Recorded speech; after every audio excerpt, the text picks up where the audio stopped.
Please, the show starts in 10, 9, 8, 7, 6, 5, 4, 3, 2, 1, go. The following content contains adult language and humor that is not suitable for viewers under the age of 18. Viewer discretion is strongly advised.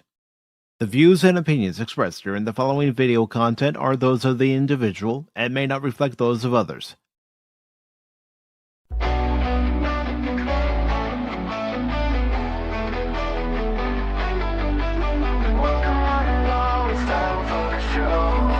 Pacific414 Pop Talk is here.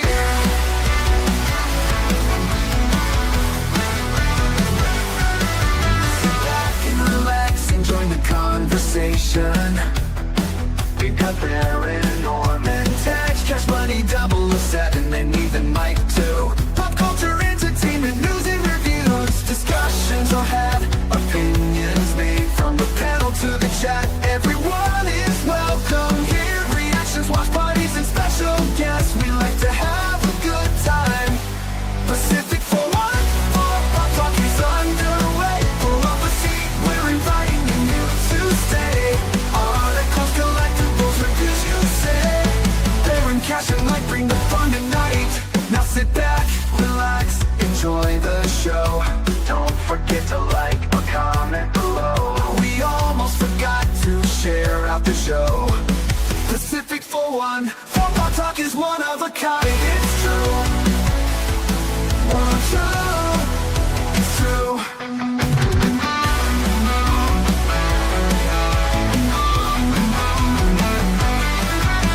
Sit back, relax, and enjoy the show. Good morning, good afternoon, good evening, and welcome one and all to this edition of Pacific414 Pop Talk. Cash and Baron are not here. Baron had a doctor's appointment, so he won't be able to make it back in time for the show. And Cash is currently running some errands for his parents and a few other family members. So whether he's going to be here or not, I really don't know. Cash wasn't really sure either, but I still got a show for you. Still have at least 3 topics that we're going to talk about for this evening, and also have a trailer that I'm going to be taking a look at for a new game that's going to be coming out at some point this year called Star Wrath. Looks pretty interesting to me, but I'd love to hear what everyone else has to say, whether you're catching this live or you catch this on the replay. Thank you for being here. Of course, first person I see in the chat is, of course, Helion, also known as Royal PETA over on YouTube. But yeah, how's everybody's Wednesday been, or how was the Wednesday? If, again, you're watching this on the replay, how's your day been going? Depending on what day you're catching this, and, there's been a lot going on in the news, of course, everything that's been going on in the Middle East, and, all that. I'm not really going to talk about that tonight. That's not any of the topics, but, it is current events that are going on. Freaking hot in Florida. Well, up here where I am, it's 70 degrees, and it's a welcome change from the bitter cold winter that we had. So I'll enjoy it while it lasts, because according to a few weather sites like the Weather Channel, Weather Underground, and a few others, it's supposed to get cold again this weekend. So, and like I said, gonna enjoy it while it lasts, because, as we like to call it around here, you get that fall, spring, and then you go right back into winter until, mid-May, early June, and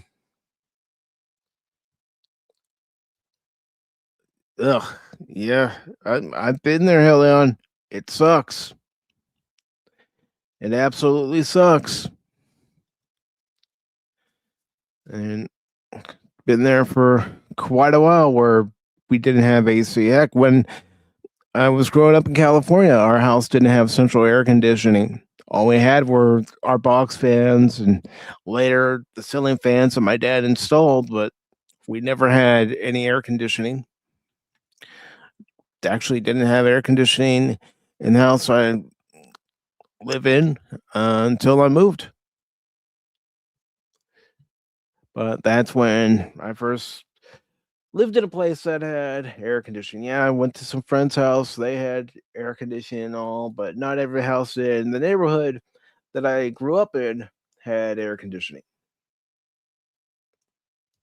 But again, like I said, I've got 3 articles I'm going to talk about today. I'm also going to show a trailer for a game called Star Rap that looks like it's going to be a lot of fun. But let's go ahead and get into our first article here. And again, I hope you're all doing well. If you're coming in as the show's going on, say hello. And here we go with our first article.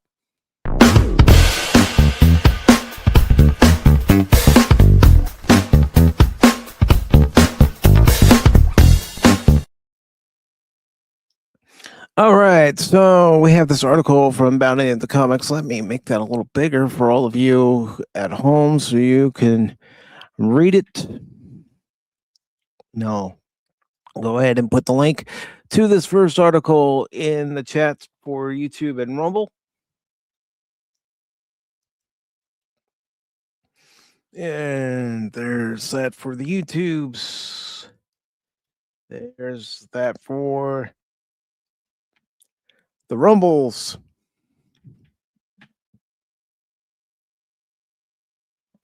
And here's the article from Nicole Stewart.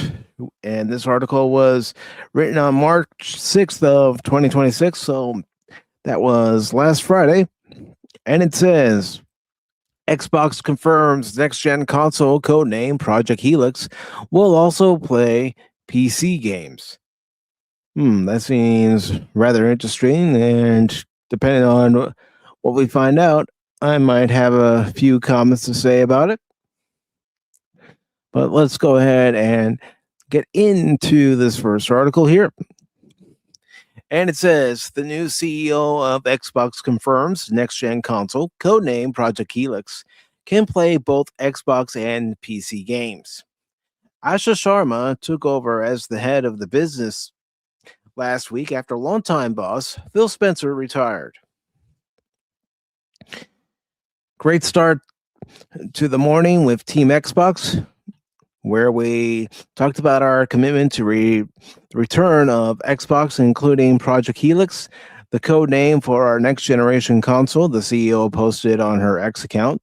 Project Helix will lead in performance and play our Xbox and PC games.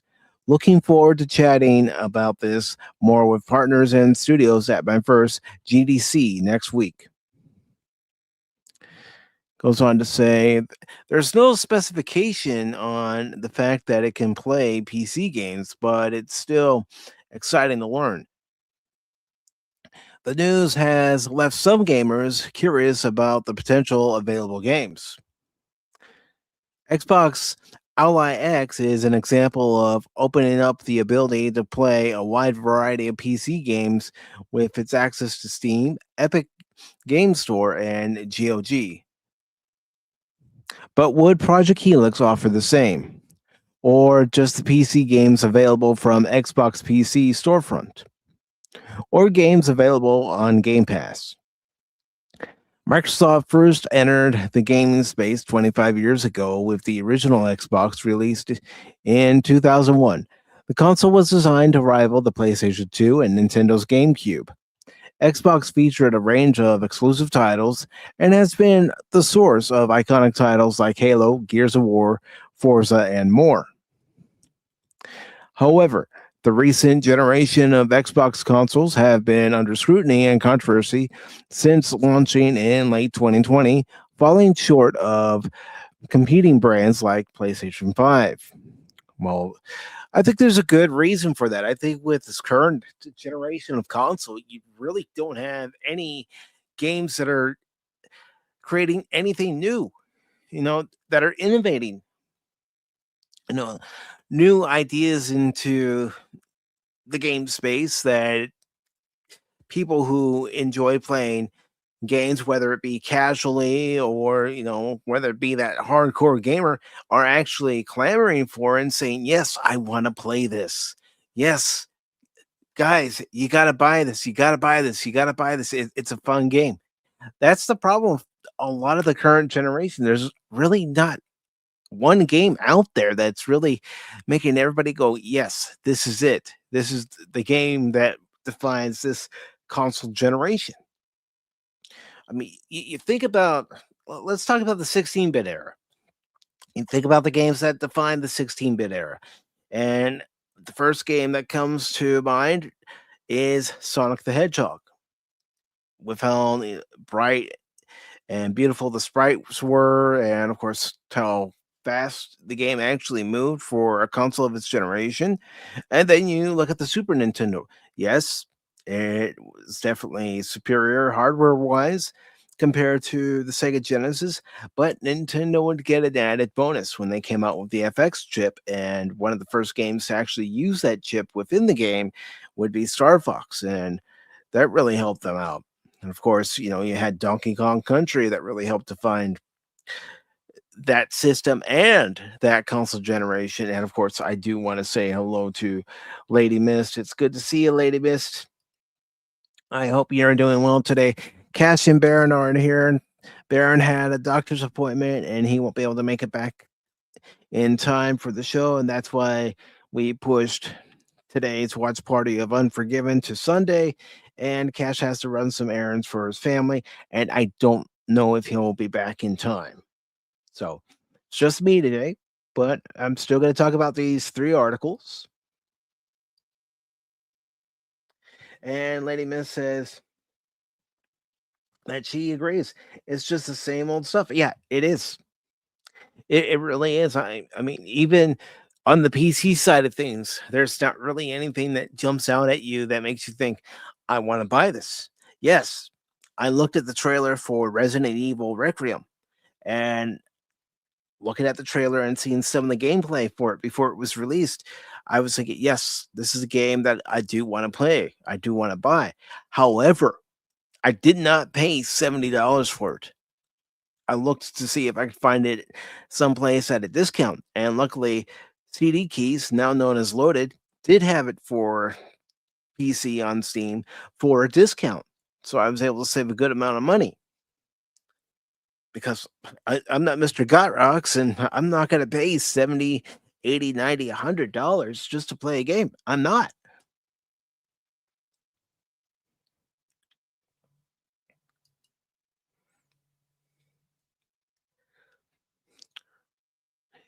Well, thank you, Lady Benz. Thank you. But yeah, I'm not paying a lot of money for a game. Not when I have other more important expenditures I have to make sure I have money set aside for. And, one of them being keeping a roof over my head, electricity, especially as the warmer weather comes along. And I'm going to be using my AC, not now, but, in a couple months. But when it comes to console gaming, there's nothing that's really defining the Xbox Series X and S. There's nothing that's really defining the PlayStation 5 that's really making people clamor for it. There's nothing that really defined the Switch or the Switch 2, at least in my opinion. I mean, okay, you could take the Switch on the road. You could take the Switch 2 on the road. But what makes it unique? What makes it stand out as far as its games?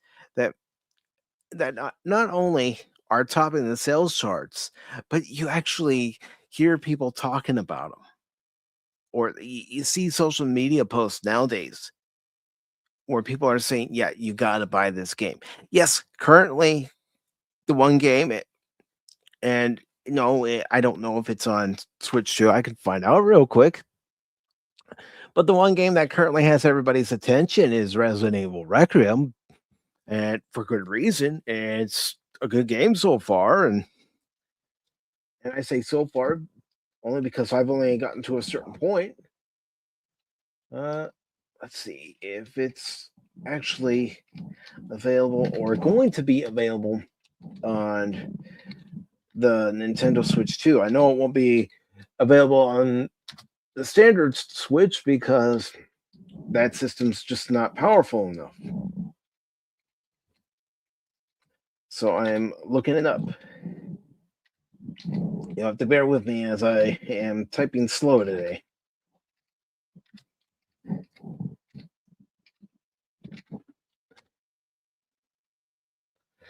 Let's see. Yeah, I guess it is available on the Nintendo Switch. That actually surprises me. I mean, I know the Switch 2 is an upgrade from the standard Switch, but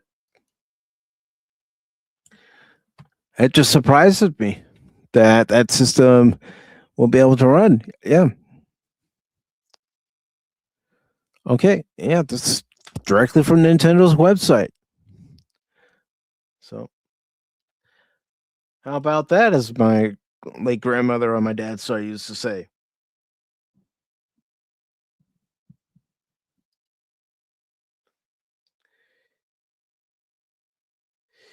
Yeah, yeah. And you said you wouldn't pay for a game, especially if I already have almost just, yeah, games that are similar to other games that you already have, you may not even purchase, like you're saying. It's like last night during the Black Myth Wukong stream, I was asked if I was going to play the game Metaphor, and I'm not really interested in that game. I saw some gameplay of it. Let me reshare my screen here, and it just didn't grab me. It just looked like your standard first-person shooter. Yeah, they're saying that it's a first-person shooter version of Arc Raiders, but I didn't see anything that made me go, "Oh, yeah, I want to put money down for this and I want to play it." But that's just me. If someone else is out there and they want to play it, that's cool. That's perfectly fine. But continuing with this article here, it says, however, the recent generation of Xbox consoles have been under scrutiny and controversy since launching in late 2020, falling short of competing brands like PlayStation 5. Because of this, fans have been skeptical of the sudden shift in leadership at the brand. Many gamers are concerned with the direction that Xbox is going to take, even though Sharma has consistently expressed her commitment to the return of Xbox since taking over as the CEO. While some fans are not excited about Xbox integrating PC games in the mix, others see this as a great path for Xbox, seeing their commitment to Xbox future. Well, see, here's where I'm going to disagree. This new console, if it ever sees the light of day and gets past its prototype phase and actually goes into the production phase where they have a set date for its release, a set price during that release, and they're hyping it up like this next big great thing that it's supposed to be.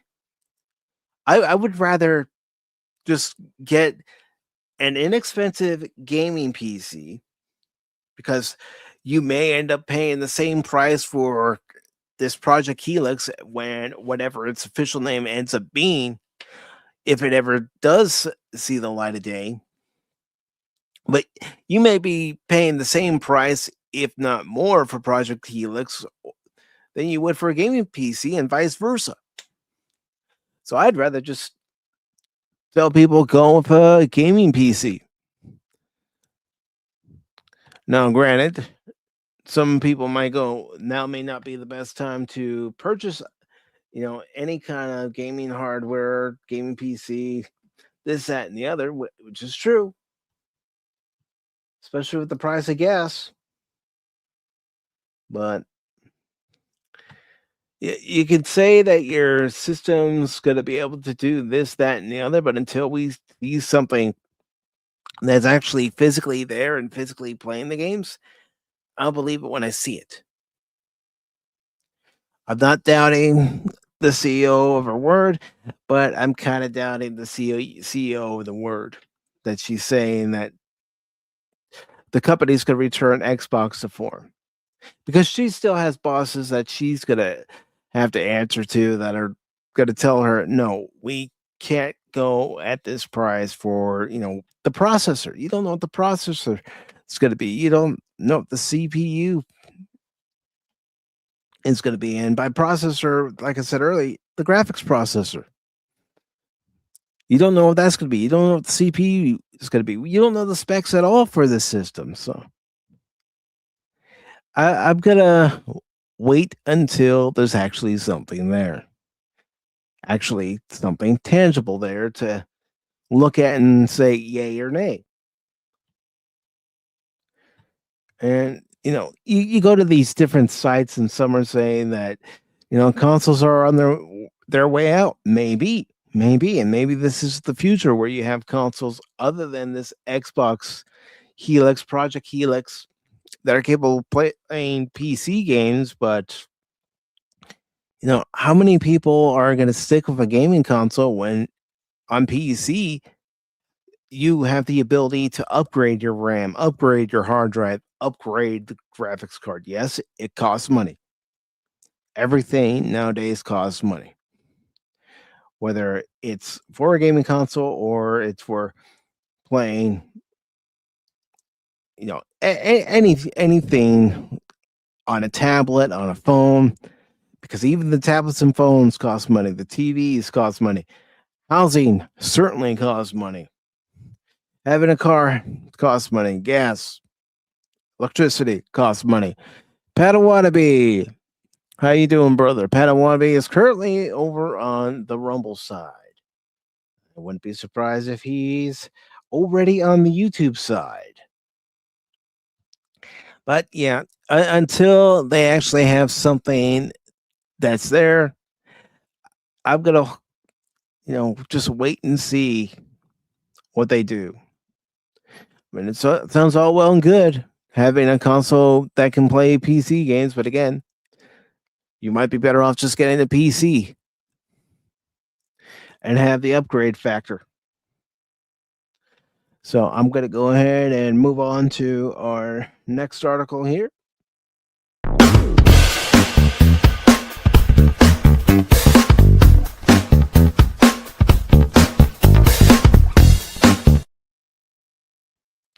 And this next article is one that Cash had sent me because he had some interest in it. And it comes from Screen Rant. He knows how I feel about articles from Screen Rant. A lot of times I'm just looking at him going, really?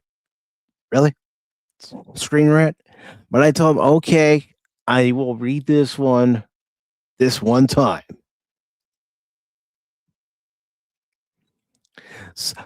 So with this article from Screen Rant, I will put the link into the various chats. So if you want to follow along or read this later, or catching in this on the replay, you want to go ahead and read it, the chat replay should be up. And if for some reason it's not, then that's why I put the links to the articles in the description. Oh my God, wait a minute. He said he wasn't going to be here today. But he's here. I made it. Well, I've been resting. Where's the other guy? Where's the other guy? He's doing errands specifically on a thumbnail that there was supposed to be two. Yes. There were supposed to be two of us, but then he tells me last night he's got to run some errands for his family, and I didn't fight it. I just said okay. I mean, what am I going to do? His family needs him to run errands. I'm not going to pitch a fit. Why?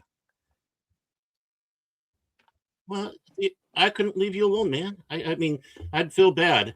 I'm not feeling too bad right now. I think the whatever is Nova, whatever cane that they have in me is still, making me paralyzed from the neck up. So, but yeah. Hi, everybody. I had a shot in my neck. Woo-wee. That was fun. Yeah, tell that But I'm sitting down. you had a medical appointment and you didn't think you were going to make it here on time. I'm glad to see it, brother. But you know me. Anytime there's a solo show, it's like, okay, Mike, put yourself in box score mode, and but I know. Put you in box score mode, but I had to say everybody because you go into box score mode before you know it, there's going to be scores being spewed out like mad, and I just couldn't do that to our poor chatters and viewers. Barrett, it's spring training. I don't give a shit what the Cubs do in spring training. I give a shit what happens come March 26th and onward. March 26th. Yeah, there we go. Meanwhile, Banana Ball's kicking ass and taking names.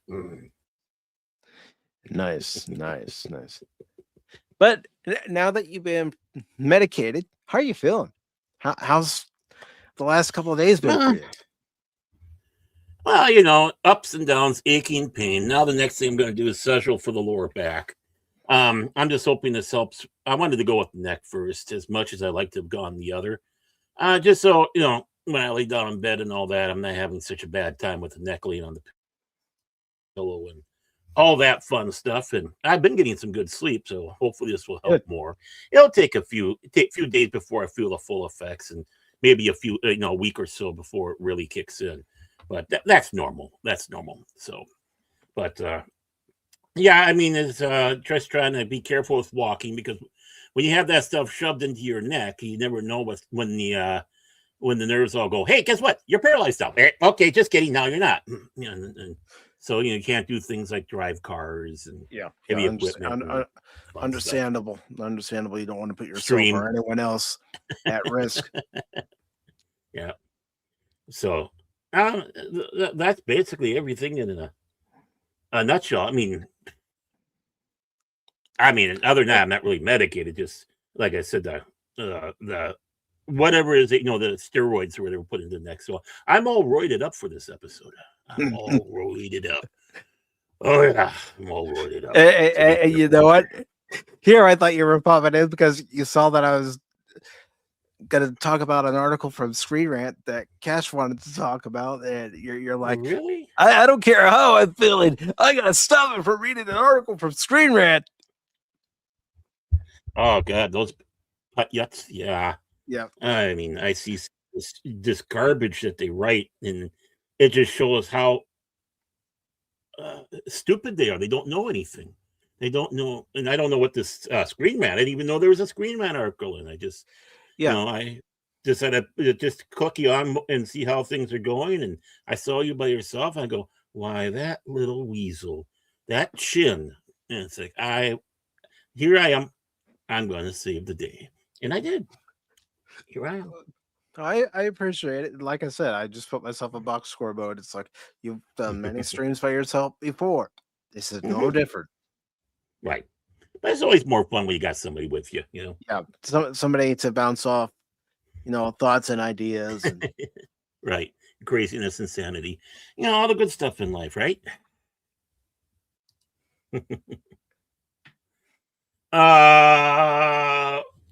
Well, I have a higher threshold of pain, and when I've had these shots, normally it was in my lower back, but recently in my neck, because I do have a herniation working its way up there now too.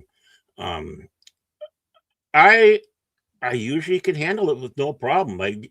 It's just that usual thing. You get that sting in the beginning of the painkiller, and then they go in and okay, now we're going to do it. This time there was a little bit of discomfort as they injected it in, like when you get it felt like a lump in the back of my neck for a little while, even after I got home and such. Now it's not so bad, but a lot of people though, they go nuts when they have this. It's not a pleasurable experience. And I always heard that too.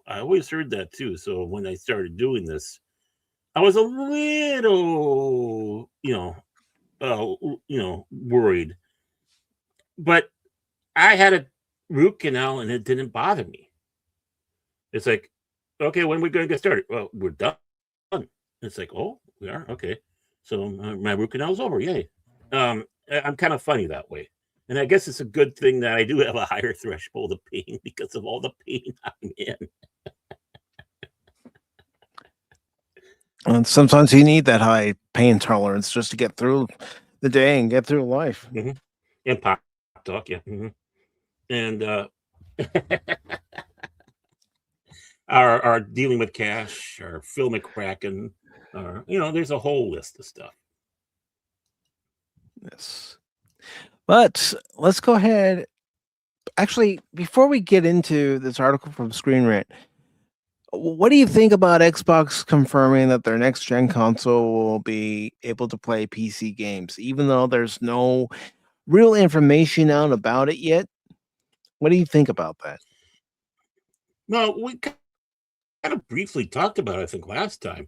Or was it off there? Yeah, backstage. So backstage. I'll just reiterate. Backstage. Okay. I guess I'll reiterate that so the people have it.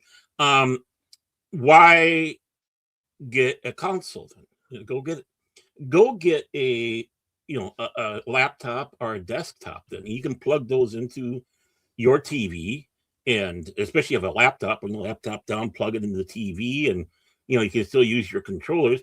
Why the hell do you need to have a console or that won't be able to be upgraded? Will probably dramatically lose its value. You can keep the other stuff a little bit longer if you're able to keep them updated and be able to put new slots, memory and stuff into the slots and whatnot. And usually with the laptop, definitely you got the CD-ROM drive, or that you can throw stuff in. So if you have those old games and such, you can put it in there. But even that's getting harder and harder to find with a desktop PC, even a laptop PC anymore, because a lot of the companies are doing away with the Blu-ray rewritable drives, and it's like, no, don't get rid of it. Yeah, don't get rid of it. There's still enough, and there always going to be someone who's going to make them. So my suggestion is, if yours don't have it, get one, and I should probably get a good one. Yeah, I mean, if you look on Amazon or anywhere, so much you can find a reasonable price for an external Blu-ray drive or an external DVD drive, depending on what you're looking for. I mean, I saw DVDs. That's why I said DVD drive. And well, yeah, and the thing is, like, how many of us have all these games that we have around? Not only then, really, you got your PC games, everything up the wazoo with your computer. And I don't know where they're coming from with this. It doesn't make sense. I remember back in the day when they had this. All it was this little computer thing that you would get, and it was just for doing emails. And I think to myself, just get yourself because back then it was feasible, and a more inexpensive computer, and you can do more of that. You can serve on the 14.4 highway, or whatnot, and get your email. You can enjoy CompuServe or AOL, which was the big at that time, and hear that you got mail. And so it's like, why go something like that? And it just sounds half-assed.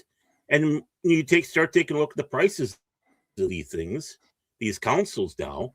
They're comparable to lower price, but still good PCs. It's like I said, in some cases you might end up paying a little more for a gaming PC, but it's going to be worth it. But also, with this particular idea that this console is supposed to be able to play console games and PC games, it could be more than your cheapest gaming PC, depending on what's inside it. Right, exactly. And how do we know there's not going to be somebody out there that's going to mod their desktop to be able to do both?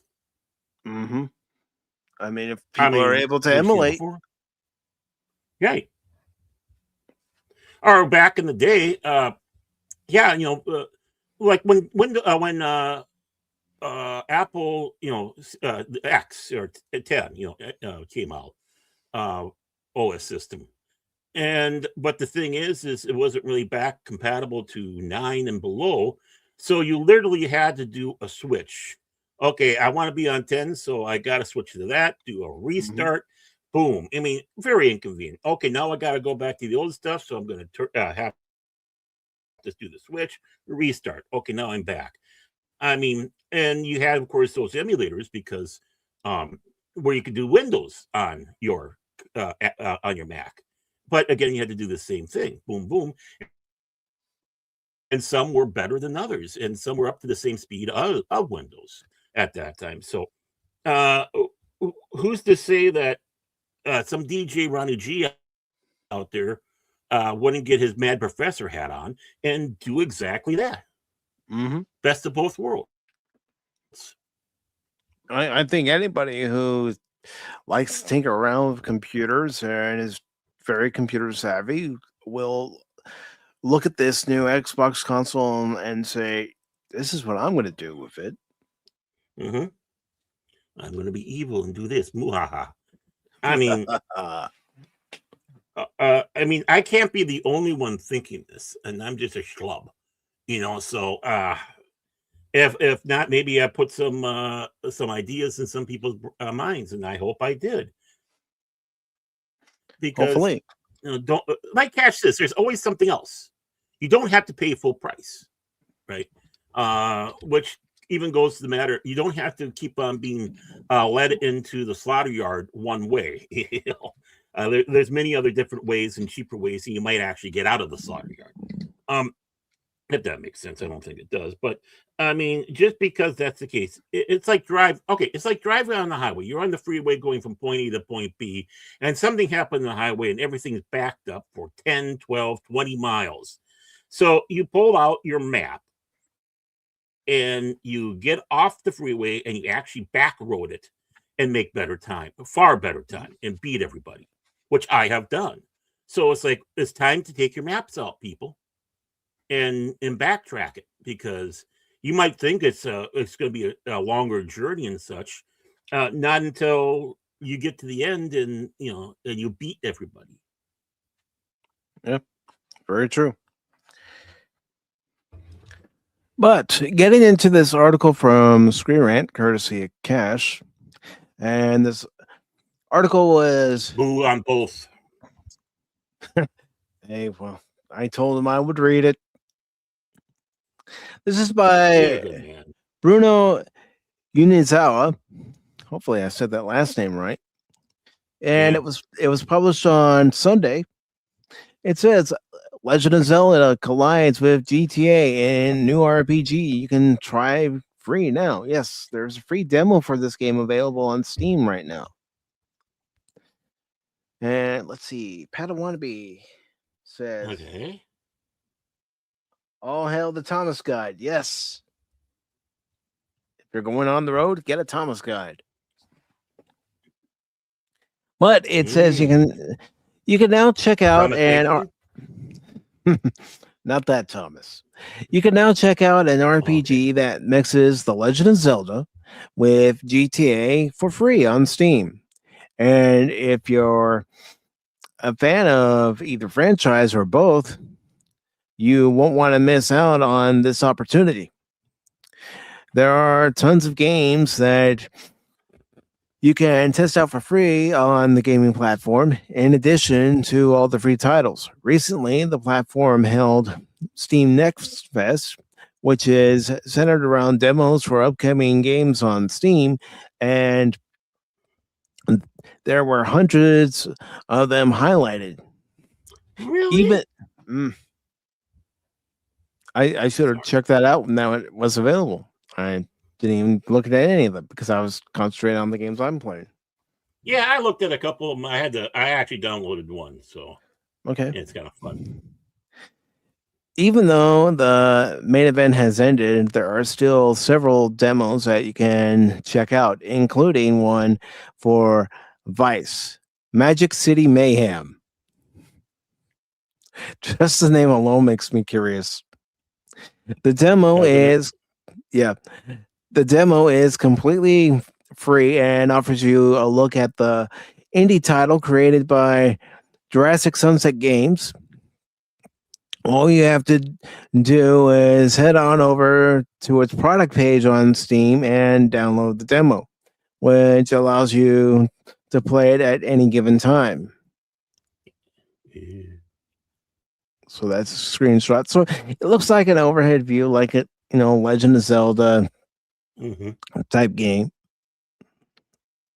It says Vice Magic City marijuana farm, stuff like that. Yeah. Oh man, I gotta get the Trident, man. Yeah, the TriStone, man. Oh yeah, man. Oh wait, Wait until you get high enough level. Princess Zelda's missing, man. Whoa, far out. Well, you get high enough in level, man. You find Zelda's brothel, and you're like, "Whoa, wild time!" All right. It says Vice Magic City Mayhem is an 8-bit top-down retro action adventure game that is openly inspired by Zelda games, especially the older ones, but set in a modern, even if heavily fictional world. In the game, you'll control Dutch. Hey, Dutch. Hey, yo, yeah. Hey, how you doing? Who sets off on a journey through Magic City to rescue his love, Sophie. Dutch and Sophie. Hey, Sophie! Sophie! I ain't got no hot water for the water heater. You used it all again. Oh, shut up.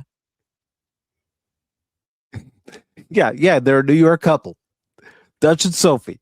Yep. All right. It says you'll navigate through nightclubs, scenic beaches, and yachts to complete your mission. In terms of theme and tone... See, what I loved about this is he had to remind us it's modern, but fantasy. Yeah. In terms of theme and tone, Vice Magic City Mayhem is clearly inspired by GTA Vice City. However, you can expect exploration, combat, puzzles that resemble those seen in older Zelda titles. There will be several dungeons to explore and boss fights to participate in, all of which are fueled by dark humor and magic, set in a gritty world. Despite its clear inspirations, Vice Magic City Mayhem does seem like a unique blend of these two otherwise incompatible franchises. Oh, anything can be compatible if you make, if you hit it hard enough. Yeah. All right. So what I'm going to do is I'm actually going to look for a trailer for this, so we can check it out. So when do you think the lawsuits will start? Annoying Nintendo? Soon. Well, look, Cash. He's involved in the game. Look at that. Cash up there. I mean... Yeah. Yeah, I mean, look at the chin, man. The chin. Sophie! Where are you, Sophie? All right. I don't want it from someone else's YouTube page. Oh. All right. I got one. So. Ooh, listen to him. He's got one. Got one right out of the gate.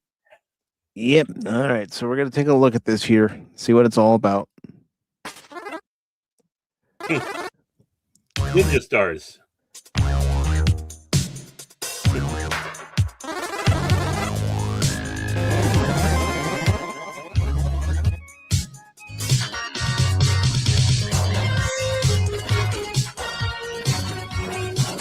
Okay.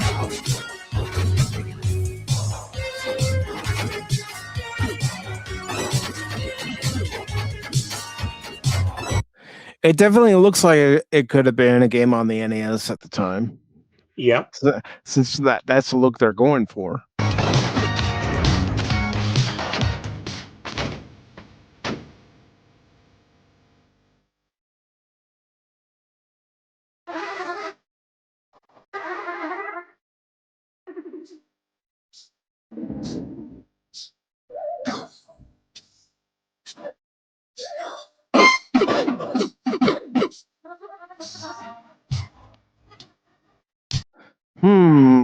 Walmart. Could that supposed to be Walmart? I don't know. You tell What, me. for fighting? Yeah. Oh, the grannies. Yeah. Yeah, get away from the grannies. Is that Scientology? That looks like the Scientology building in LA. That could have been an inspiration.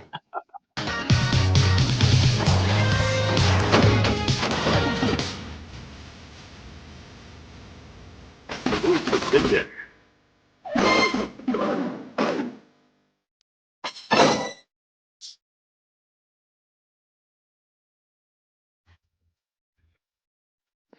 All right, so there is the demo on Steam. So I'm going to ask everybody a question, including you, Baron. You're Yes. part of this. You want me to download it and try it at some point tomorrow? Yes. You don't sound very enthusiastic. You sound hesitant to say yes. Oh, no, I said it right off the bat. I said yes. I think there's just a lag. All right. So after the stream, I'll download the game. It's not going to take that long to download it. And then when I get to a good point in Mass Effect, I'll check this out. Ooh. But there's also another game I want to check out. Really? Yes, really. I just got to make sure that we are indeed finished with the Screen Rant article. Yeah, we are. Oh. That was the end of it. Cool. That was Yay! But there's another game that's going to be free to play, and I'm interested in this, especially because it's free. And it's by the people who made War Thunder. War Thunder. Yes. Check this out, Baron. I'm under attack.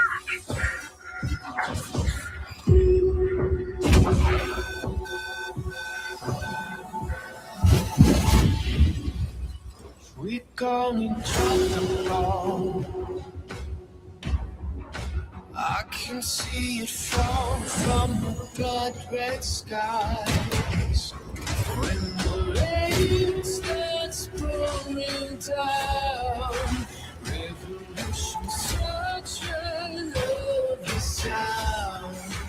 I can see the shots are closing in,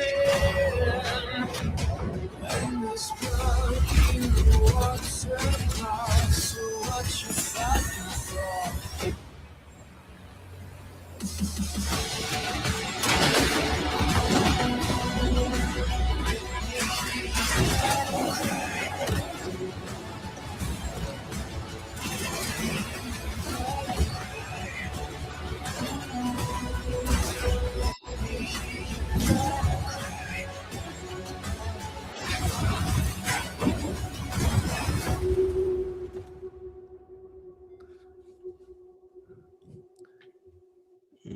Looks interesting.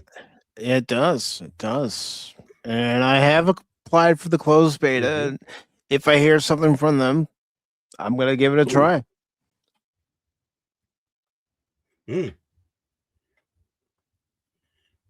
Oh, I was looking at some of these sites. I got some breaking news. Oh, what? What? Here we go. Okay, we'll find out. Just I have to do this quickly.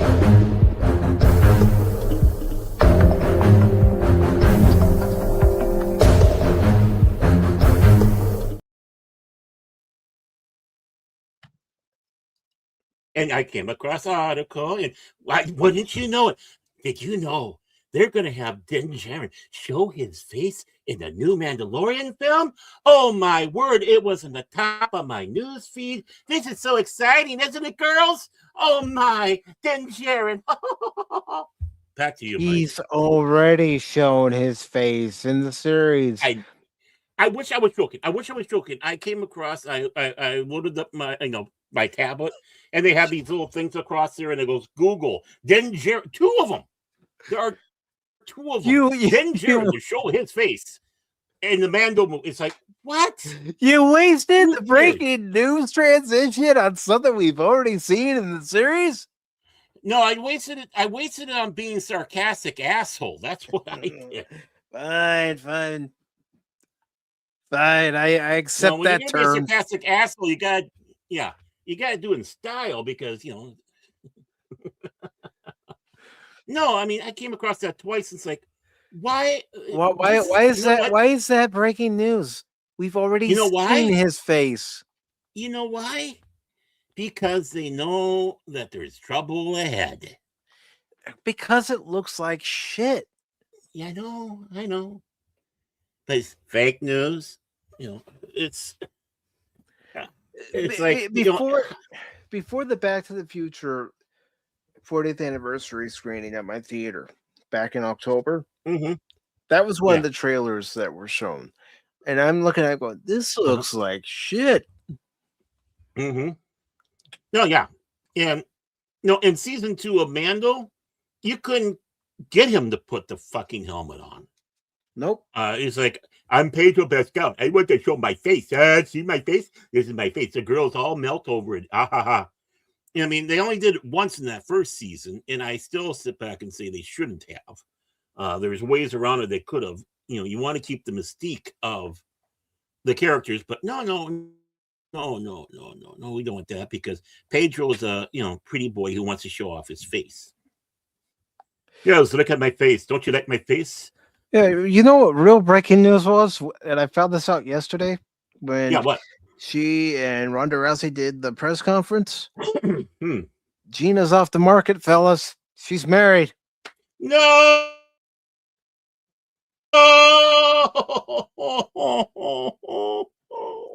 No.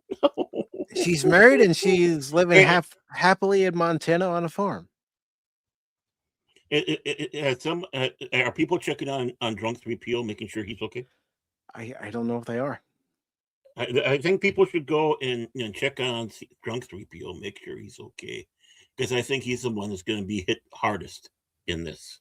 So anybody out there that knows Drunk 3PO, check up on him. Okay, tell him Baron sent you. But I found that out yesterday, watching the press conference, and I'm going, lucky bastard.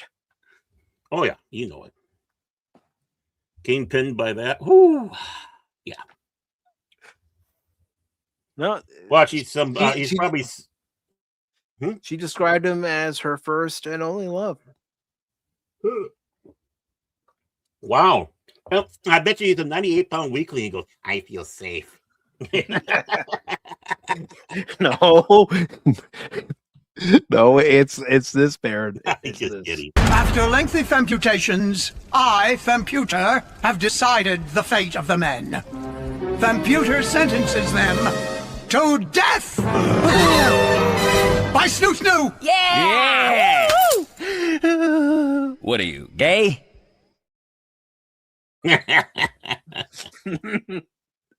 No, in all seriousness, folks, I'm happy for her that she found someone to tie the knot with and live happily with for the rest of their lives.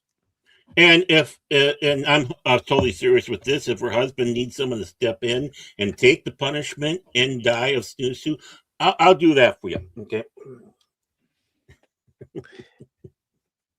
And Pata says it's in the trailer. Now, Pata, what do you think about that Mandalorian Grogu trailer? Be honest with us.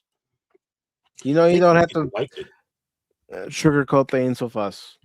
Mm-hmm. If you like it, let us know you like it. If you're not too crazy about it, let us know you're not too crazy about it. But be honest. Yeah, see, it was in the freaking trailer. Why do you need to have a Google News story on it? Because they're desperate for promotion. Yeah, I know. That's exactly what it is. They're trying to bring people into something else going to be a stinking turd.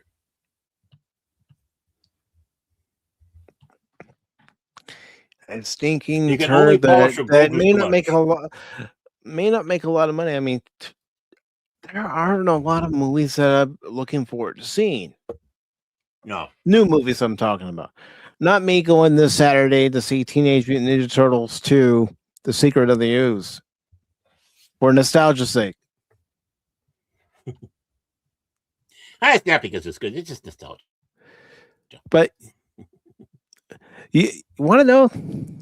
We didn't do this after we had our watch party on Sunday of The Princess Bride, but let's go ahead and do it now. We didn't take a look at the weekend box office numbers. I was wondering if we were going to. Yes, there we go. I felt kind of empty. Because this will help transition into the final story I've got for this evening. Oh, my word. You are. Damn it, man. You're good. I want to be like him when I grow up. No, you don't. So here we go with the weekend box office.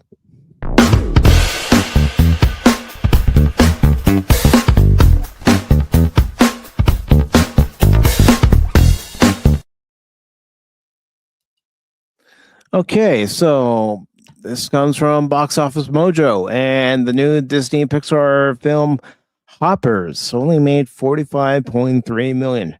Do you remember when Pixar movies used to pull in $100 million or more? Oh, Pepperidge Farm does. Yeah, and Pepperidge Farm wants you to buy their product too. Well, they don't lie about that. No. So, I trust them. They've been honest with me. More honest than Pixar. More honest than Disney.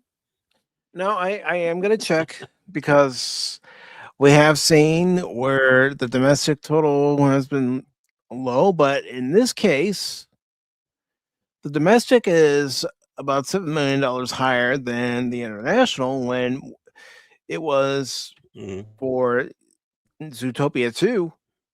It was the international that carried that whole movie. But that's not the case here. Yes. I saw an advert for it the other day, and I'm going, it doesn't look interesting. No. It'd be a film I wish I would be, but it doesn't look interesting. No, I say that. I love Pixar films. I love them too. And I can still watch the original Incredibles. Yeah, great film. And enjoy it. Maybe I should put that on for a watch party. Ooh, that'd be a good one. It's Justice League meets James Bond. Literally, they did a good job, and that retro future look too. Yeah, better than Fantastic Four. What? Huh? True. And I'll admit, there are things I like about Incredibles 2 and things I don't like about Incredibles 2. I don't think it's as good as the first one. Yeah, but it's watchable, and that's the important thing. And last weekend's number one hit that I think it made $64 million dropped down to $17 million, and that's Scream 7. That tells you a lot when a movie has a drop like that. And so far, it's only Scream. Yeah. But so far, it's made $150 million worldwide, and there you see the domestic compared to the international. If I were doing Paramount, far I don't better at know. home. And this is one of those films. Oh, go on. No. I don't know if Paramount should be happy about these returns. I wouldn't be.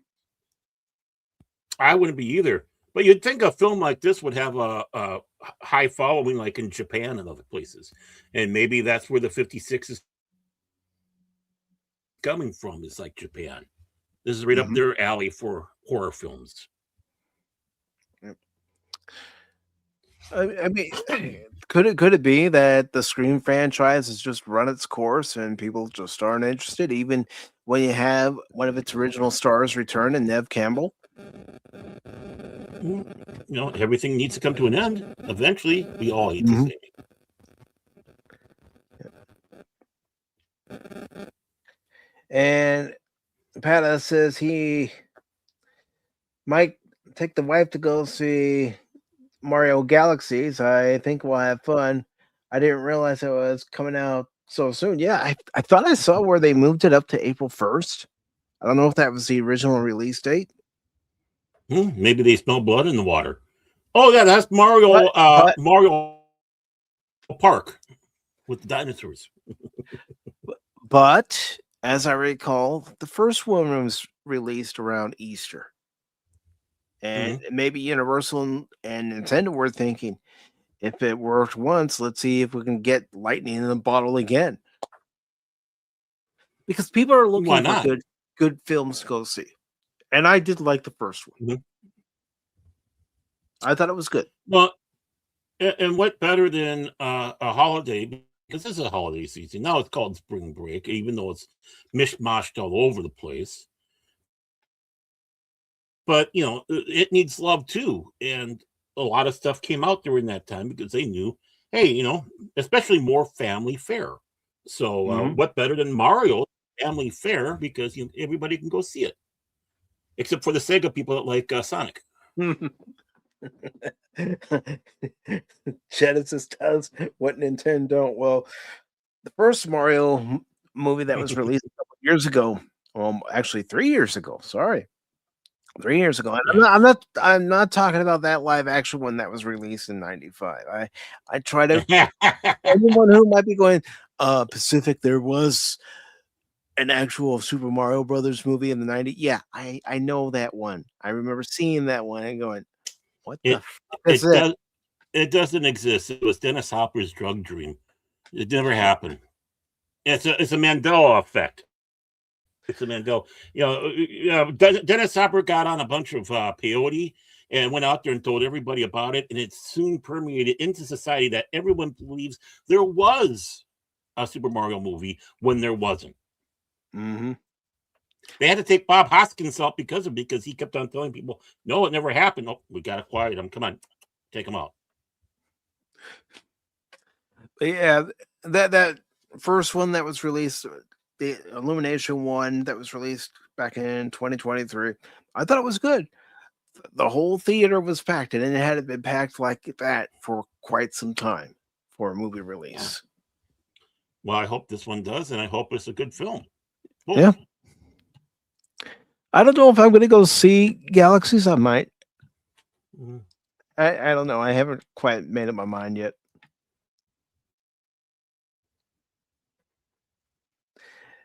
That movie was about the warp zone negative levels.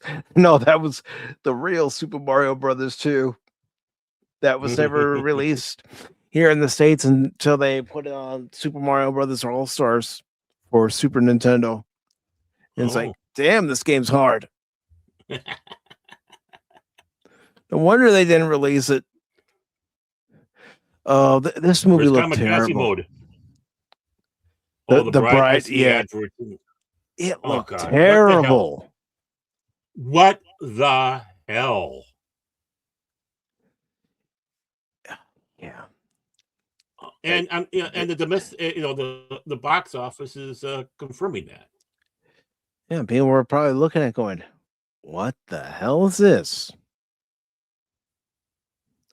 Drama, horror, romance, sci-fi. How about box office flop? Yeah. Radical social change. Yeah, that's all you need to know right there. 1930s. Radical social and change. You know what? What was happening around that time? Wait a minute. 1930 Chicago. Frankenstein asks Docter, "No, are you doing the same damn thing where it's like, no, Frankenstein's the doctor, the monster is the monster." They're trying to reinvent the wheel. Well, it's Frankenstein. Okay, Frankenstein. My apologies. And they help create a companion. Yeah.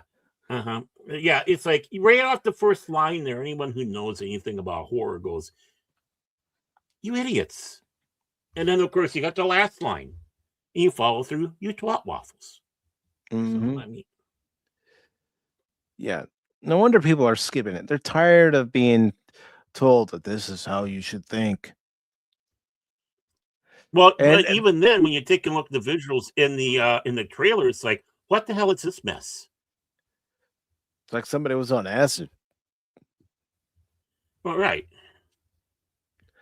If I want that stuff, I'll just watch A&E's Murder Prawn. Yeah, South And- Park called it. Yeah. And Goat, it's still making money Yeah. for a movie of its type. It looks stupid as hell, but Mm-hmm. That's why Cash is ashamed to say he did do some voices for it. So. yeah, what? Oh, funny, goobers. Funny. Wuthering Heights? No, I'm never going to read the book, Baron. I'm never going to. I don't want you to read. I never read the book. Not interested. It's not my kind of book.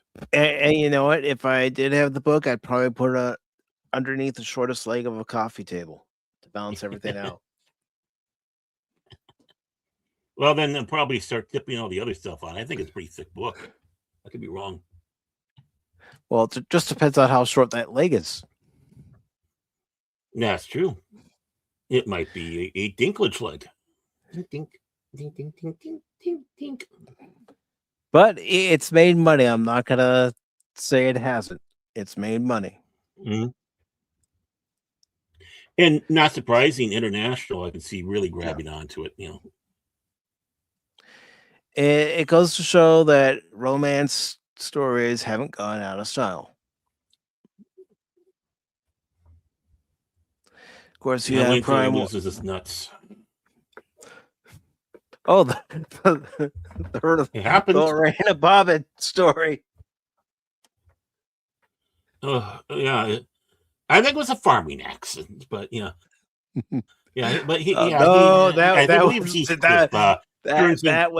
that was no farming accident. Not when you monetize. Is that like monetized for bobbiting? I don't know. Ooh. All right, so Crime 101 only made $2 million. Currently has a total of $33 million. And the epic Elvis Presley in concert, that's only made $10 million after making $1.5 million over the weekend. Send Help, the Pop Talk story. Okay, it's not really the Pop Talk story, but I like saying this is the Pop Talk story. Well, you know, you look at Elvis, that's what, 1965 for theaters, for basically a concert pick at 10 million. Yeah, that's not bad for a concert. No, really. No. Send Help is 62 in 1650 theaters. So, you know, that's not, you know, that's even less theaters. So, you know, sometimes it's worth taking a look at the theater counts of how many theaters these are in. And True. It's like, well, if they have a higher return in so many less theaters, now we're going to a percentile thing. And how good they are. Yeah. And I can only imagine two. I've never even heard of the first one. 1.5 million over this past weekend for a total of 16 million. And of course, this is only domestic. And Demon Sailor, Kimetsu no Yaba Infinity Castle, 1.3 million, but the movie has a grand total domestically of 135 million. And let's go ahead and take a look at its worldwide total. Yeah, that's not too shabby. It moved back into the top 10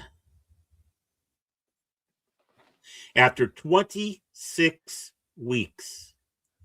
It moved back into the top 10. It's above Zootopia 2. Not bad. Not bad at all. Although Zootopia 2, thanks to its international. Yeah, international kept that one alive.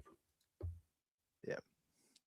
You know, you don't understand. You don't understand. See, according to Matt McGloin, it really did. God. Because if you take a look at the fact that here comes Baron, the 2025 Superman simp.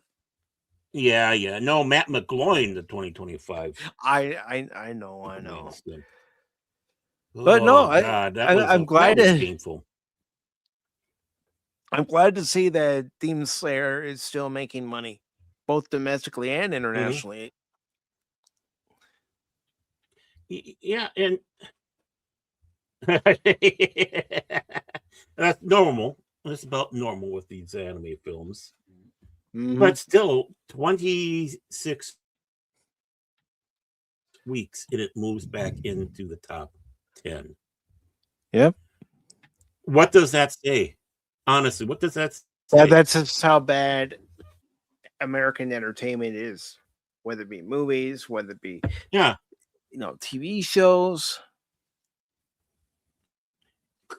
Wait, Mike, see if Superman made it back in the top 15 or Fantastic Four. Are they back up there? They're not going to be on the list. They're not going to be on the list. I'm going to humor you and go down the list, but they're not going to be on the list, Baron. Cat Videos 2025 is back. No, I wish. Oh God, dude! If that was back on the list, I'd be clapping. I'd be hooting and hollering. We'd have to come up with an award for it, a special award. The Catnip Award. The 9 Lives Award. But yeah, that is the weekend box office. 30 years ago, that'd be an impressive box office. Yeah, for 30 years ago. But nowadays, at the price of tickets and concessions and everything else, and also let's not forget the production budgets. The first initial production budget, then because of reshoot after reshoot after reshoot and anything else that comes up, the budget goes up even higher. It's not impressive. No, it's sloppy filmmaking. And then, to wrap it all off, the movie itself isn't impressive. Bad stories, bad acting, terrible characters. Hi, I am Pedro Pascal. Din Djarin. I am the woman Dorian. No, I don't know. Gender fluid Dorian. And I am here to help you. I will save Grogu. I am the hero of the film. Girls, do you like my face? Yeah, great acting, stuff like that. Well, it sounds like me when I'm acting. If I ever act. No, I'm not going into acting. Hell no. Hell no. Oh, hell no. But I did say that the weekend box office will lead into our last article for the show. And here we go.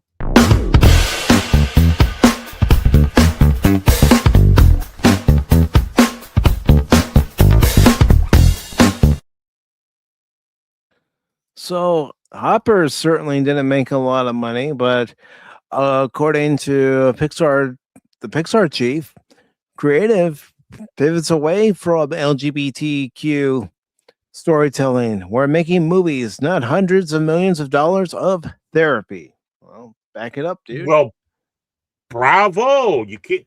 You're making movies for everybody. No, I want them to make them specifically for me. And only. Yeah, exactly. Come on, That's. I heard you put in a petition for them to make movies only for you. Yeah, for fat ass YouTube streamers. It's going to be called streaming. And it'll be me sitting in my chair, only wearing a pair of shorts, eating Cheetos, that sort of thing. Wow. Sounds like it's going to break box office records already. It will, because, either you accept me or you're a bigot. It's just as simple as that. You accept that film or you're a bigot. So you want to be a bigot? No, you're going to see that film. There are days I accept you, then other days I want to throw you out the airlock. Most days you want to do that, and I don't blame you. Same thing with the long suffering.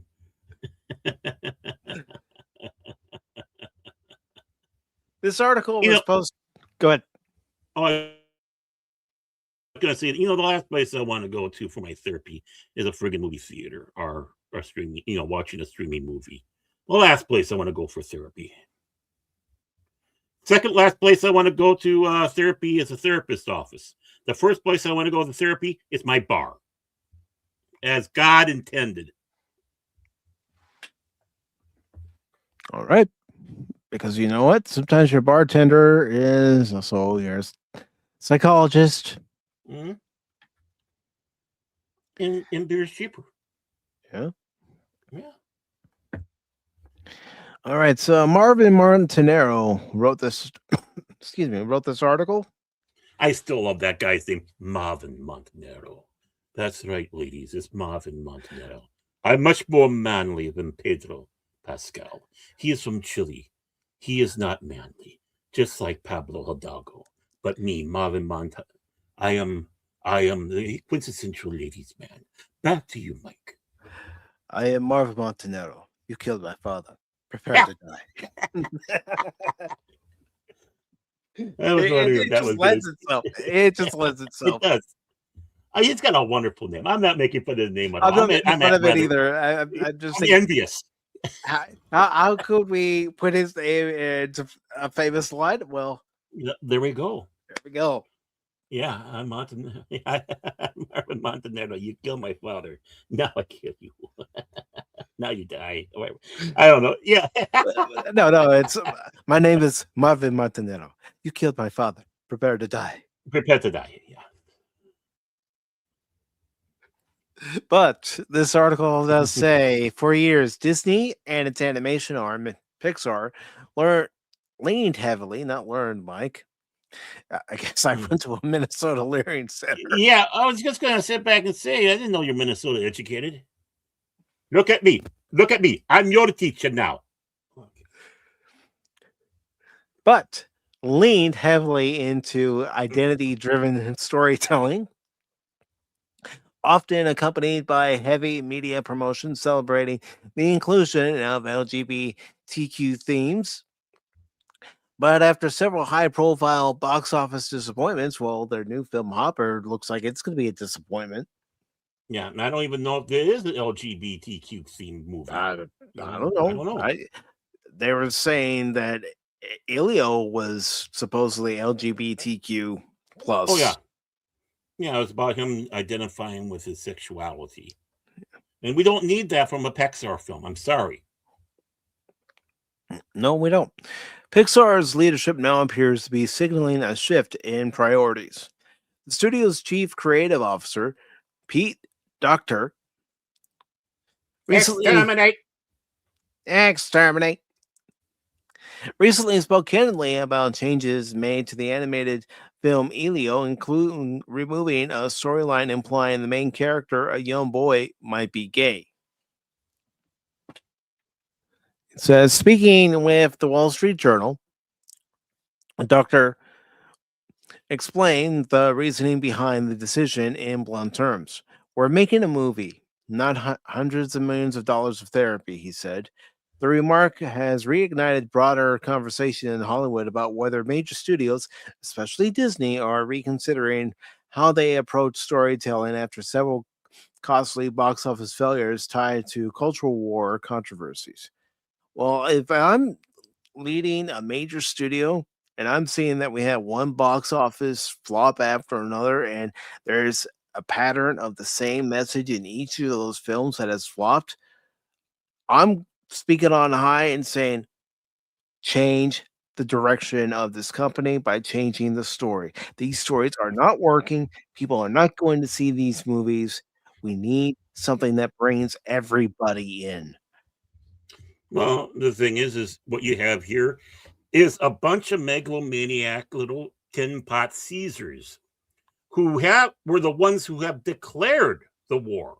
We didn't declare the war on them. No. They declared the war on us.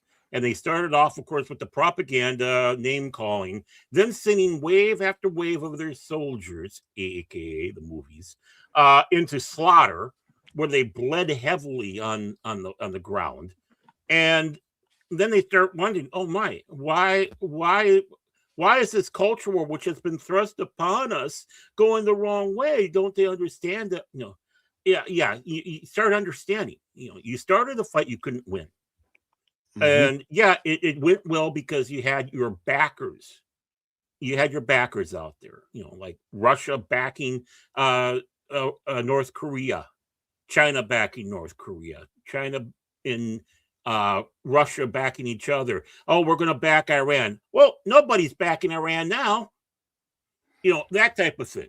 And when you start losing your backing in this, and it's now all onto you, now it's panic time. The truth comes out. You started the war.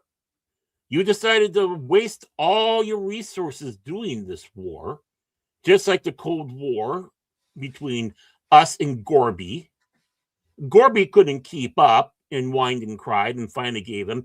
And then instead of giving the people the actual award that deserved it, Reagan and Thatcher, they give him the Nobel Peace Prize because he was outspent and nobody wanted his product no more. Not realizing with somebody else that, we're not receptive to what your offer is and blah. Well, it's going to be the same way. We're going to be sat back. They're going to talk about us in negative forums and ignored in this. And they're going to analyze everything through history about how the studios were able to miraculously save themselves. And, here's the accolades to them. When it really was us that made sure that they turned tail and run. And history gets warped and twisted yet again. It always does. Right. So, don't tell me the good guys always write history. And that's just it. I mean, Cash's favorite film of all time, Lightyear, and that was out there with a lot of strange shit that shouldn't have been out there for kids. It's is this the Epstein division? I know it's not related to Disney and Pixar, but it was still a kids animated show. It was the last Transformers show that had an Autobot who said that they were non-binary, and remember, I talked about it on Pop Talk. I'm thinking you're robots. Well, you have a binary code 01001. Could it be that they were neither automatic nor manual? So it just meant that they sat there on blocks? Yeah, because someone took their tires. Yeah, and they had no transmission. Or transforming cog. Yeah, that too. But getting back to this article, it says a string of Disney flops. The context surrounding Docter's comments is difficult to ignore. In recent years, Disney has faced repeated commercial disappointments from films that leaned heavily into identity-focused messaging. One of the most notable examples was Lightyear. The spin-off of Pixar's Toy Story franchise, the film's marketing heavily emphasized a same-sex relationship featured in the story, despite the studio's hopes that the character would become a new franchise lead. The film struggled at the box office and ultimately became one of Pixar's most high-profile theatrical disappointments. That and the fact they didn't ask Tim Allen to come back. That was an insult. As a slap in the face. Yeah, it's slap in the face and insult. Yeah. Yeah, they had Chris Evans come back as Buzz Lightyear. I said come back, but basically they wanted to have him come in, play the part, voice the character, because it's Chris Evans, it's Captain America. They thought his name alone would get people into the theaters. They didn't. People want to hear Tim Allen as Buzz Lightyear. Didn't Warburton do his voice in the TV show? Yeah. Yeah, which is a great choice, by the way. If you can't have, Tim Allen, Patrick Warburton is a perfect stand-in for that because you kind of figured that Tim Allen didn't want to do the TV show. So if they would have brought Warburton into the project, I think there'd been a lot more forgiving. But Chris Evans, who really, honestly, who really cares about the guy? I mean, he's a waffle, anyways. Disney experienced a similar outcome with Strange World. The animated adventure film prominently featured a teenage character with a same-sex crush and was widely promoted for its representation themes. The movie ultimately became one of Disney Animation's biggest financial losses in years. Let me put this out here in the ether.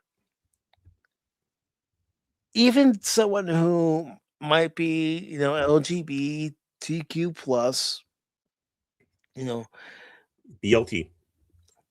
I wasn't even going to add anything else to that, Baron. Oh, I'm just thinking of a sandwich. I would love to have one of those. But even someone who identifies as LGBTQ plus, you can't tell me they don't go to movies to see, two gay characters. They want the same thing we want. Mhm. Go to a movie and be entertained. Why? Yeah. Because they're people. At the end of the day, they're still people. And they want to be entertained, just You're right. like everybody else. Well, who likes being pandered to? No one. No one. Right. Well, the only ones that like being pandered to are the in-name onlys that go out there and claim they are all this stuff. They have a hard time truly proving it. Hey, go ahead. Kiss that guy then if you are. No, I can't kiss him. No. But when it comes around to, but they enjoy the pandering because that's all it's about. They want to make it about them. But when it comes around to real people, flesh and blood, 9-to-5 jobs, are working their own business, are whatnot out there, walking dogs, mowing lawns, fixing cars, and they just happen to bat for the same team.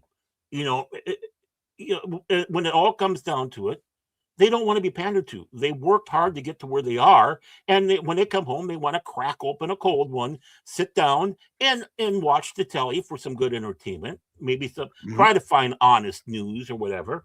Go to the theater and see some good entertainment. They don't want to see someone forcing the pablum down their throat, pandering. The pandering pablum. And it's No, like they don't want a movie or a nice. TV show to act like, hey, we're an ally, so watch us. Yeah. Because everybody can identify a phony. Right. Well, Italy was an ally to Germany. Look how long that lasted. Well, Germany did make some mistakes. They just made a couple. Just a couple. Those couple cost them. Yeah, well, it's called tipping the domino. One little mistake, and then why is it getting bigger and bigger and bigger and bigger? Yeah. But still, I mean, look how many quote unquote allies have, okay, your use of this is over. Goodbye. Mm-hmm. It says the movie ultimately became one of Disney Animation's biggest financial losses in years. These results raised difficult questions inside the industry, whether audiences were rejecting the film's messaging or simply losing interest in stories that felt less focused on universal appeal. It's the latter. We want something that has that universal that's all appeal, Disney. where anybody who looks at the movie can say, I want to go see that. Be entertained by it. Well, and that was the core anchor to Walt Disney's philosophy. Of course, he's dead now. He's been dead since 1966. So it's easy to go out there and make up tales, stories, and lies about the man. But when it came down to it, he wanted to have everybody have a childhood. He wanted everybody to enjoy magic. Whether it's the young, the old films. He wanted everybody to feel like a kid again. Right. Be it the motion pictures, the Mickey Mouse Club, the Wonderful World of Disney, all that. It was universal. It wasn't focusing in on one segment only. Yeah, you might have a brief moment where they speak about something like, Spin and Marty might give a little thing at the end of one of their adventures about this or that on the Mickey Mouse Club. But, when it came right down to it, it was all about we, really seriously, we are family. Mm-hmm. And, it's a small world after all. I mean, as corny and cheesy it is, Walt believed that. He did. Let the kids be kids. Don't make them grow up faster than they need to. And do not climb the fire pole up to my private apartment on Main Street, USA. Mm-hmm. And I don't know if new CEO Josh Tomorrow is going to go back to that philosophy, the Walt Disney philosophy. A lot still remains to be seen, especially with Bob Iger still holding out till the end of the year to whisper in his ear. But we shall see. Hopefully, he has the balls to sit back and tell Iger, F off, you moron. You're why this company's word is right now. Yeah. Every morning, I'm going to walk through that door, Bob, walk by your office, flip the bird, and tell you to F off. I would. He's going to be like Peter from Office Space. You got it. You got it. Bob Iger's Lumberg. Gosh, what's happening? I noticed you haven't turned in your TPS reports. Yeah, I didn't feel like it.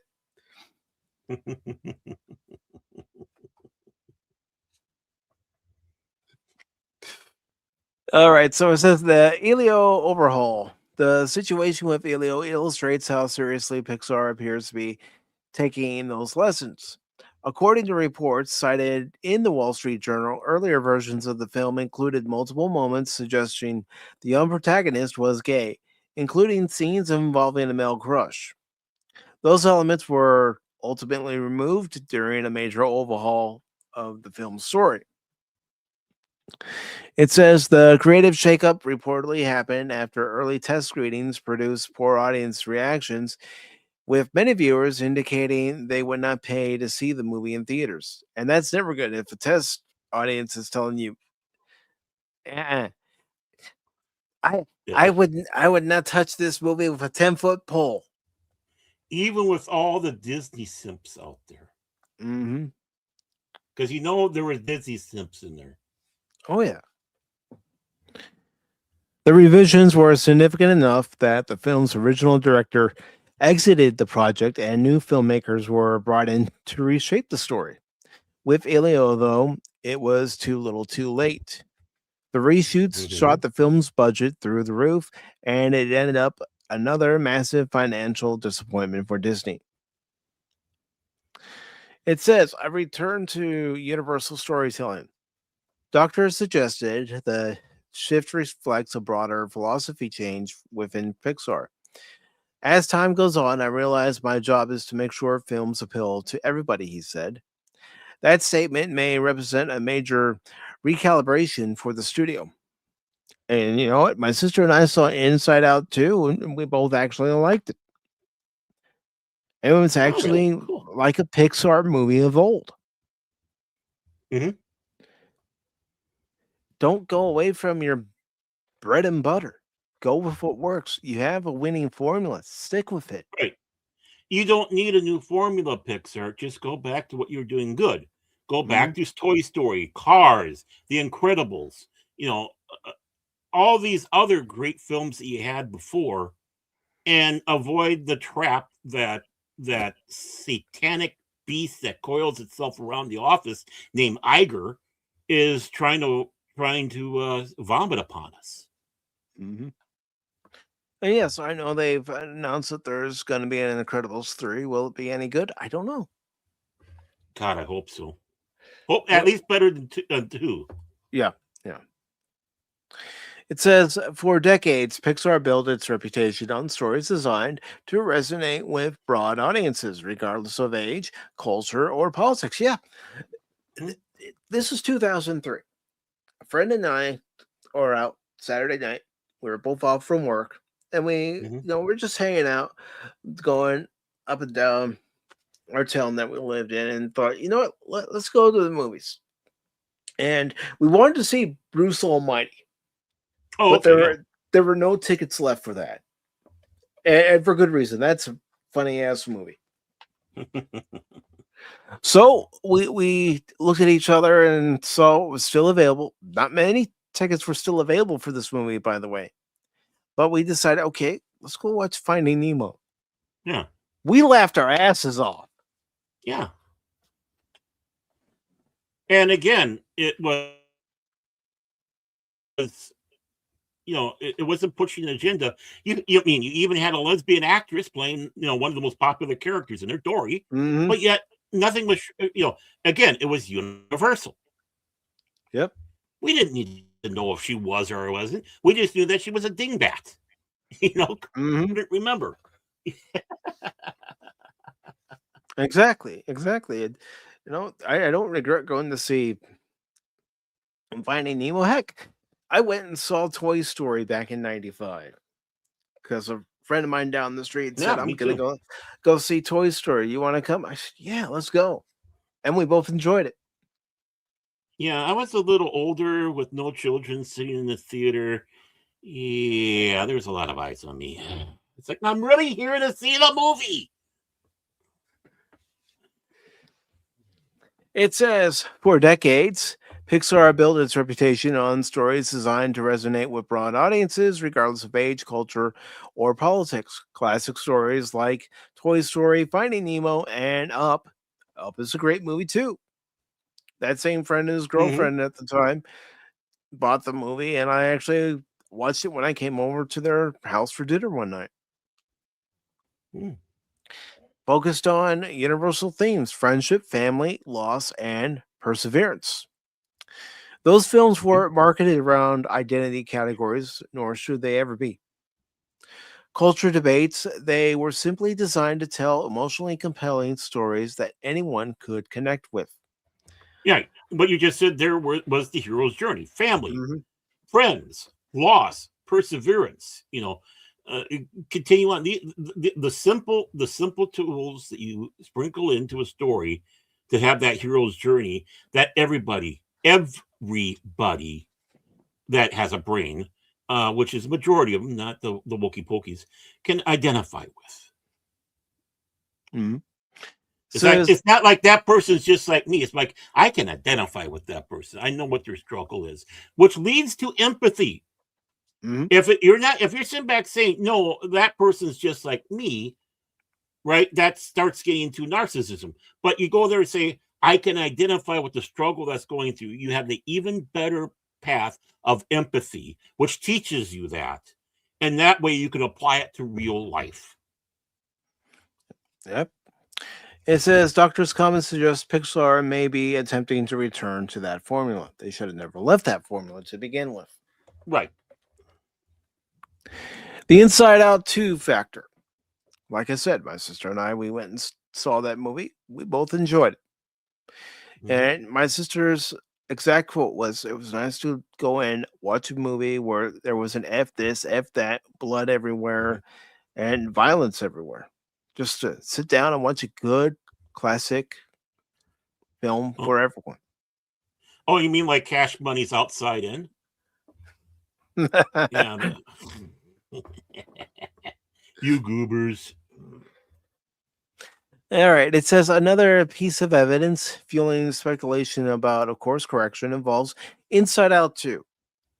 Prior to its release, industry rumors circulated claiming Pixar had scaled back or removed certain identity focused themes that had been considered during development.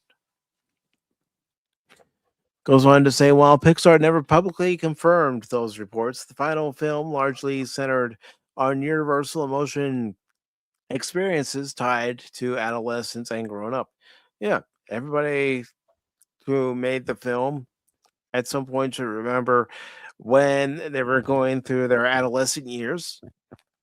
Mm-hmm. I mean, I certainly remember my adolescent years. Oh, yeah. Like that morning the scream came. Ah, there's hair down there. What happened? Am I dying? Help! Or when my voice was changing and I would squeak. Well, it still is, isn't it? Oh, shut up. Shut up. What the hell luck with you? Work. Maynard G. Krebs, great character. Yeah, I know. Work. You know what? My dad was mad at me. He would call me Maynard G. Krebs.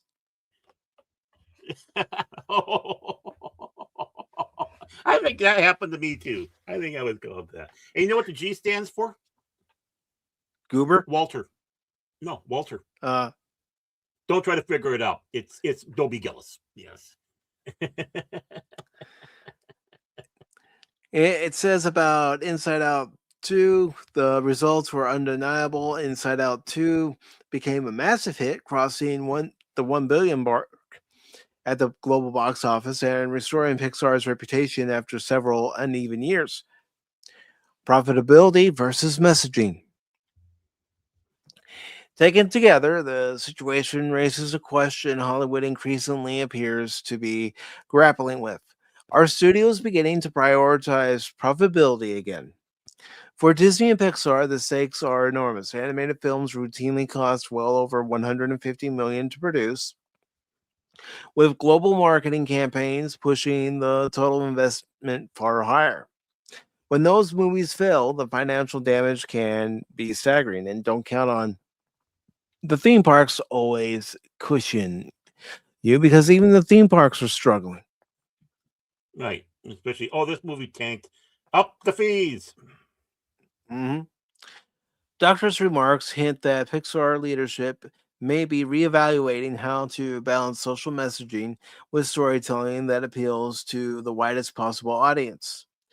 Whether that shift becomes a long-term strategy or merely a temporary adjustment remains to be seen. But after several expensive misfires, Pixar now seems to be asking a question that Hollywood ignored for years. What do audiences actually want to watch? Well, they know. They know. Deep down, they know. They know. I mean, Star Trek fans are rejecting the current state of Star Trek. Mm-hmm. Yeah, fuck you, Jonathan Frakes. You're one of them. Mm-hmm. Yeah, people have obviously, as you could see by box office numbers, especially for Hopper, the most recent one, are rejecting Pixar as it is. And They're rejecting really Disney films as they are. Yes, there are some exceptions, Inside Out 2 being one of them. Mm-hmm. Yeah. And I don't even know what this Hopper, other than the fact that some girl downloads herself into a furry creature, a beaver. Yeah. Oh my, you could have picked the better creature than that for the girl to be, go into. We got some Freud issues here at Pixar. But other than that, I really don't know what it's. Is Elmira Fudd running around going, puppy, I'm gonna love you and hug you and squeeze you. Squeeze you. Yeah, exactly. It's like, I don't know. And there's the king of the beavers. So it's like, is this like Brazzers? I don't know. Jeez. But the thing is, this might be that perfect type of film, but is it too late right now for Pixar to get somebody viewing at this time after their last two forays? And no one talks about Soul. No, and that's sad because that movie was actually good. When I had Disney Plus, I watched it. Right. It's like, okay, so push it off to the side. Let's not try pushing it. We got something here for the LGBT plus whatever community. And I'm not joking. I want a BLT sandwich. That sounds good with some. I have a long time since I had one of those. But it's like, yeah, you don't need to change formula. You just got to go back and make what worked. Mm-hmm. Right. Just like Coca-Cola. This. At least some people think it was a full-fledged scheme, publicity scheme. I don't think so myself. I think they were that stupid.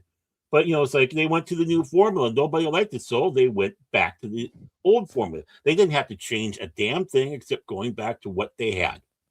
They didn't have to go to the original thing and spice it up here and there. No, just go back to what works, what people like, and. And by the way, the new Coke is still around out there in the world. It's known as Coke 2 in some countries, and Stranger Things tried to bring it back for a little temporary time, which I wish I would have found out and got me a can or two. I didn't think it was that bad. I didn't think it was that bad. And of course, I was a kid No. when it came out. I didn't Yeah. really think the difference between Coke and Pepsi because it was all soda to me. Well, yeah. Well, it was basically Coca-Cola trying to do Pepsi because Pepsi's sweeter. Coca-Cola is not quite as sweet. And so they're trying to come out with a sweeter Coke to take on the next generation, the Pepsi generation, because they were afraid of Pepsi at that time. And it's like, if we have Pepsi Coke was and Pepsi. outselling them at the time. That's Yeah. where they came up with Coke too. Yeah, because they cheated and had Michael J. Fox in their commercials. And that's the only reason why. And I hold myself to that. No, Well, don't forget, Billy Crystal was also in Pepsi commercials for Diet Pepsi. Of course not, darling. Don't be ridiculous. And You that are Pepsi marvelous. Clear. Yeah, and that Pepsi Clear, too. Let's not forget he did that. Yeah. When everyone wanted to do their clear bullshit. Having colors in there it's like, no. When they tried doing clear beer, it's like, no, you realize the colors come from the grains and the hops and all that stuff. It's all natural. You take away that, then it's not natural. You hunyucks. So they gave us Zima instead. And Zima's not even around anymore. No, well, it will be in the 23rd century. Yeah, which 23rd century? Babylon 5. Come 5. on. Yeah, you see all those signs for Zima on there. Come on, dude. I knew the answer. You heard me say it. I know. I'm just adding to it. I'm adding to the fun. It's like having a Pan Am in Blade Runner.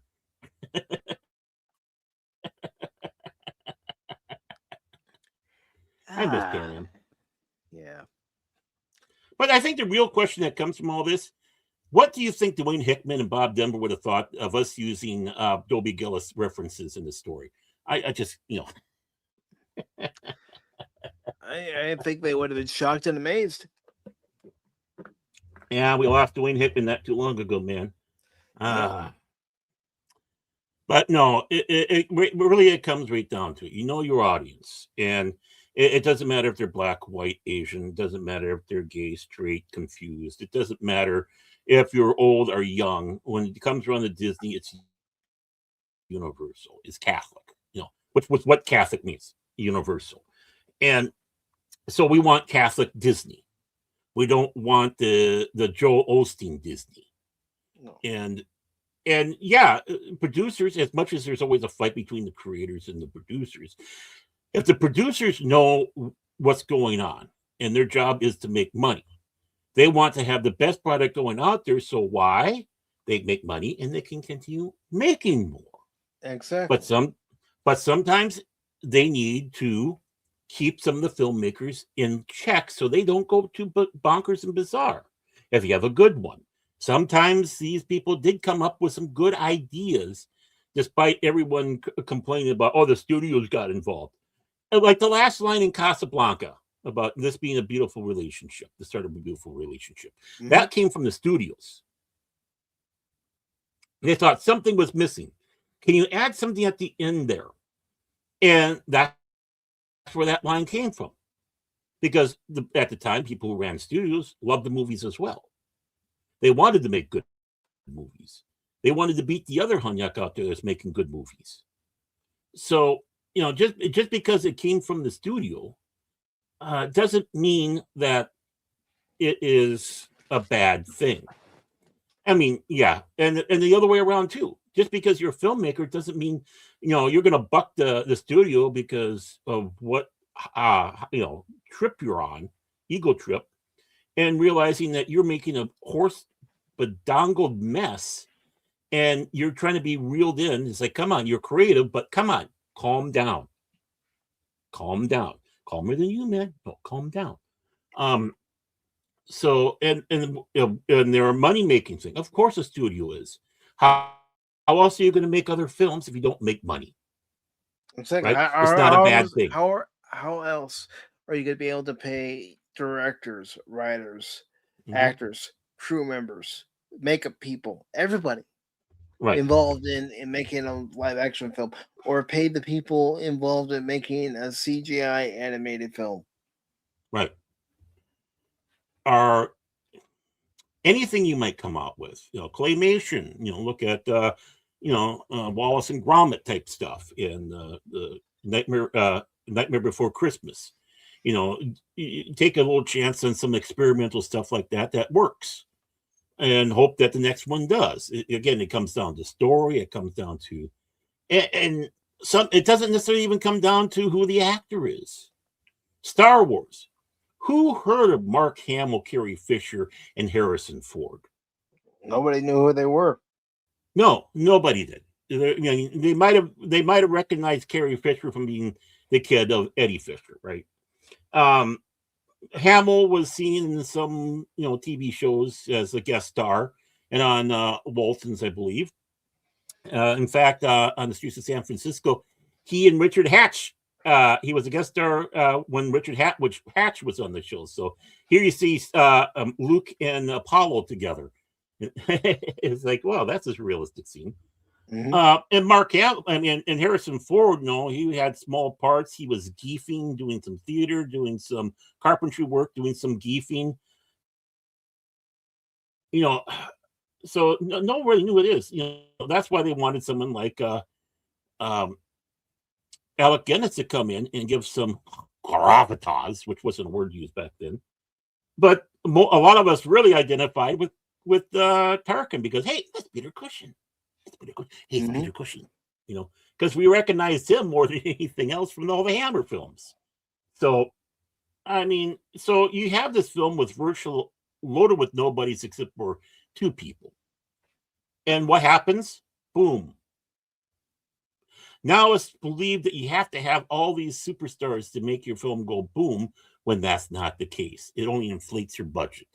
You just have to find actors and actresses that are capable to walk around the set and say their lines. Let's face it, Mark Hamill is not the best actor in the world, hardly. But yet he became Luke Skywalker. Yeah, he kept 3 films. He became an icon.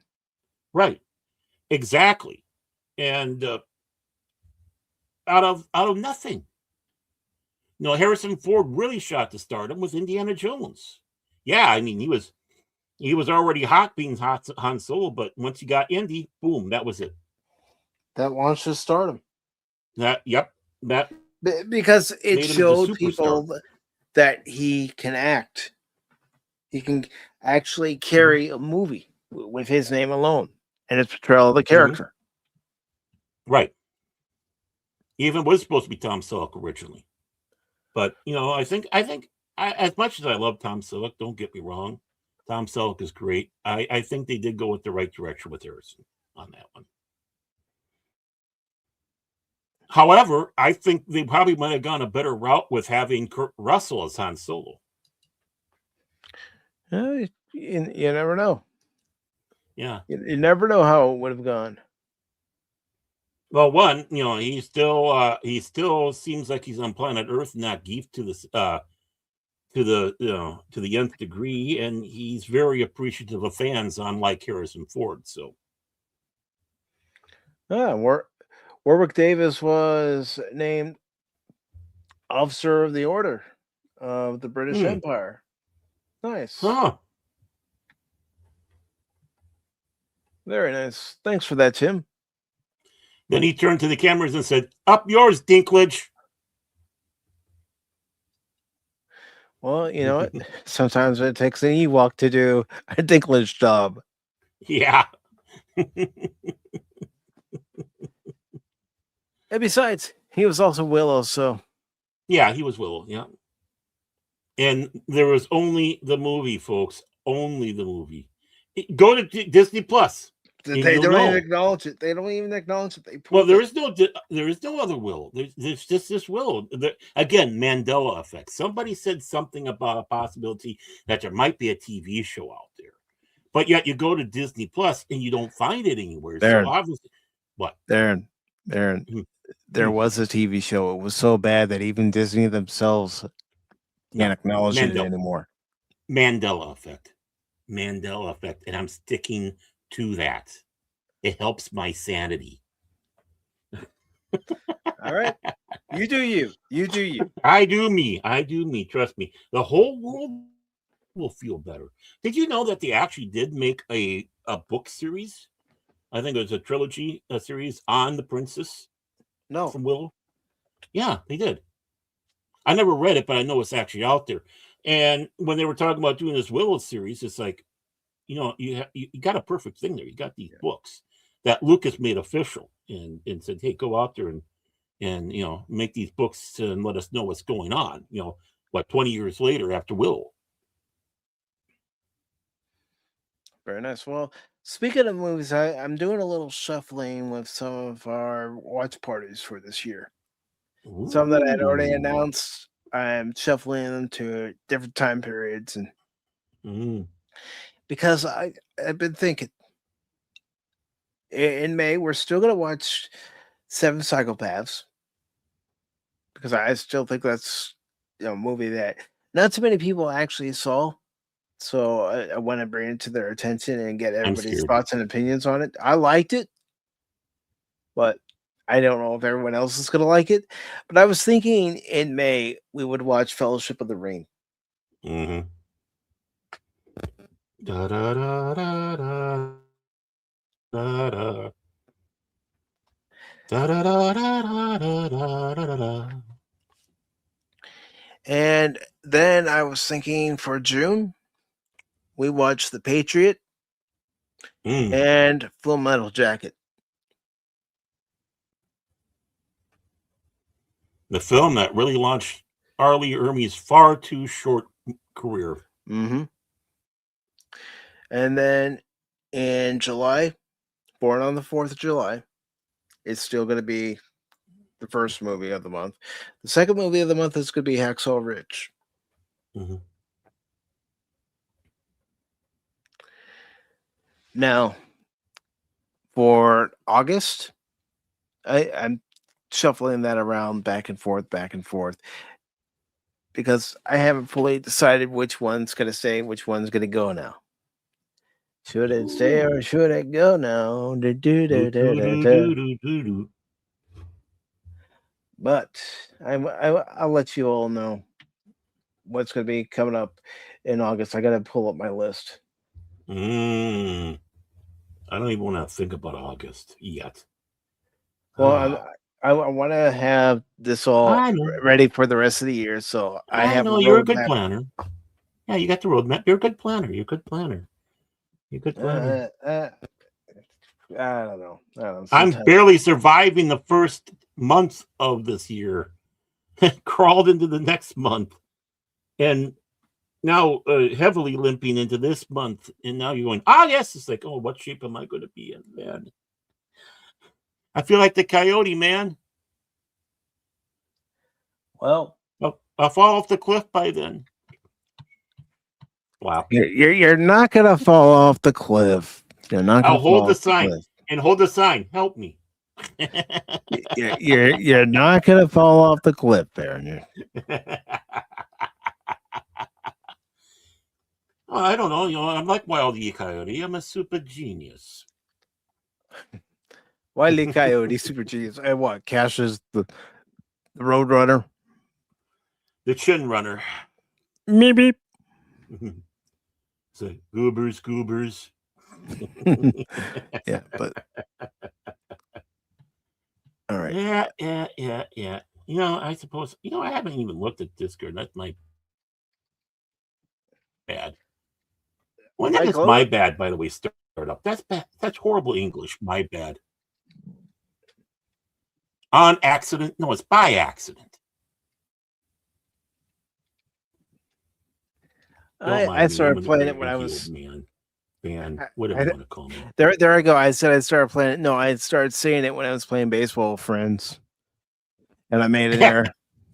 My bad. Okay. My bad. Thanks a lot, Mike. My bad. Thanks a lot. Just give him another run, thanks to you, jackass. Yeah. My bad. It only works some of the time.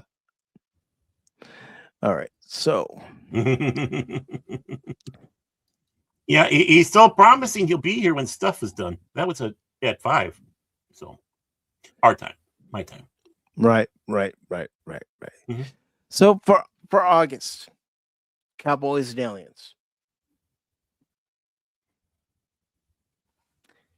Ever seen that movie? If you Nope. haven't, it's got Harrison Ford. Mm-hmm. He's in it, and Daniel Craig's in it too. Yep. Daniel Green. And luckily, doesn't have Alex. Forget it. He's not worth bringing up.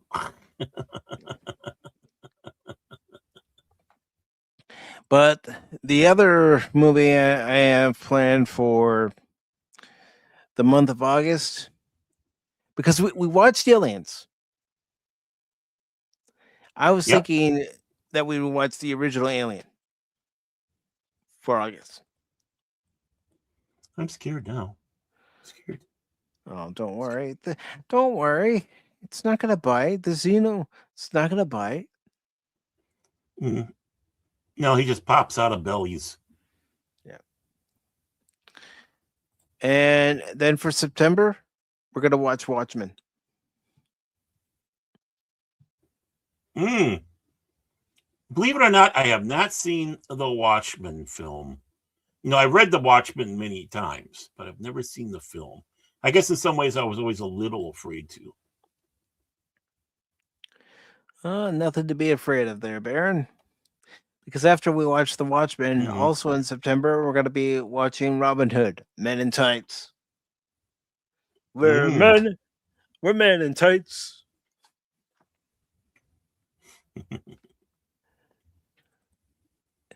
And for October, well, we got a few movies that we were talking about last year. One of them being Christopher Lee's Dracula. Yeah. Which one? That's the tough decision. Yeah, I know.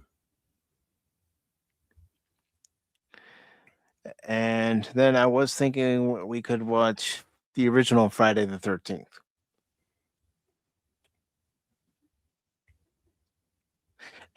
And mark this down. Come back to this episode. Okay. I don't want it to be a whole theme of October like it was last year. Oh, not all Halloween films? No, as of right now, I don't want Okay. it to be a whole thing. Oh, only because we did the whole movie thing in October of last year. We did the whole movie thing in November of last year. The whole movie thing in December of last year. Yeah. No. I mean, I think we should keep the same format, but both of them should be Halloween. At least it should be fitting to the season. Yeah. The two films that we pick. Yeah. But you're right. I don't want it like last year either. Yeah, we're every Sunday, every Wednesday, all we're doing is watching a movie. No, I don't want that. Yes. Mm-hmm. Now, granted, things can change. They're always subject to change, but I do want for November Bill and Ted's Excellent Adventure. Party. I was going to go party on, but that's not the way it is. Be awesome. Excellent to each other. Yeah, be excellent and to each other. Party on, dude. Mm-hmm. Be right back. All right. And that's as far as I've gotten so far, because I'm still debating for the rest of November and also going into December, but it's almost all planned out for the rest of the year. But of course, I am going to look and see if there are any other news stories, just real quick, just to see if there's anything else that Baron and I can opine on. And if there isn't anything that we can opine on, then we'll go ahead and get ready to wrap up the show. But you know what?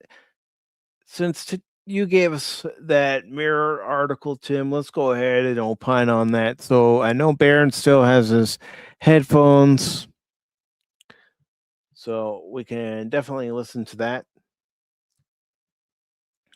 And here we go. I'm not going to play any kind of transition video for it. I'm just going to bring it up and I'll share the link.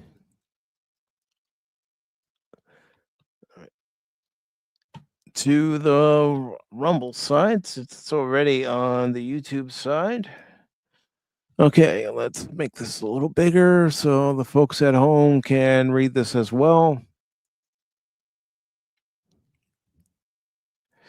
All right, so this is from the Mirror.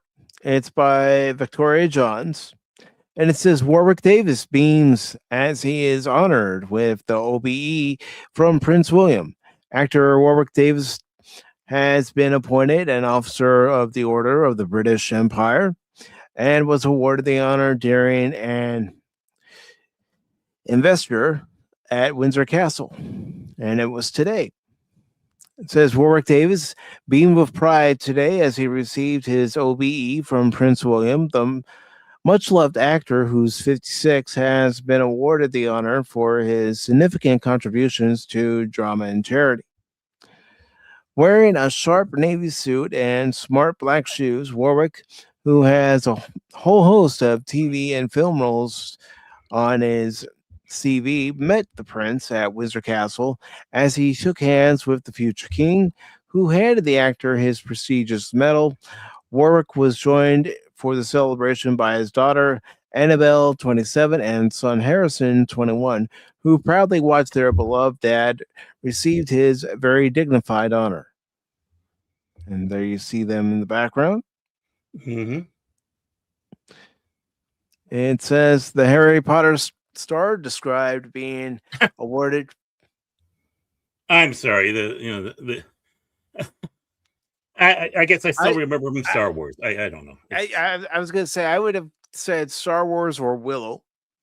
Yeah, but I suppose they gotta be chick, or hip or whatever. The Harry Potter star described being awarded with the OBE as quite recognition of the work that he's done. Speaking to the Times Radio, Warwick said it's a very dignified honor. It's not like a BAFTA. It's not big and shiny and show busy. It's a quiet recognition of something that I've done in my past, my contribution to drama or entertainment, and the charity work I've done. He continued, I didn't do any of what I do to get an award. I just do it because I enjoy doing it. Well, that's all the reason you need. Yeah. Exactly. What do you need awards for? If you're appreciated by the right people and you enjoy what you're doing, that's enough. You don't need a gold statue to be a fulfillment, because that gets to become fake. But if you have tons of fans out there, they come to see you, they appreciate the work you do, that's 1,000 times, one of them coming forward and telling you how much they enjoy your work is 1,000 times more important than some fraudulent piece of tin covered in gold paint. I mean, really. Warwick co-founded a charity called Little People UK in 2012 to support people with dwarfism and their families. Warwick set the charity up with his late wife, Samantha, who tragically died in 2024.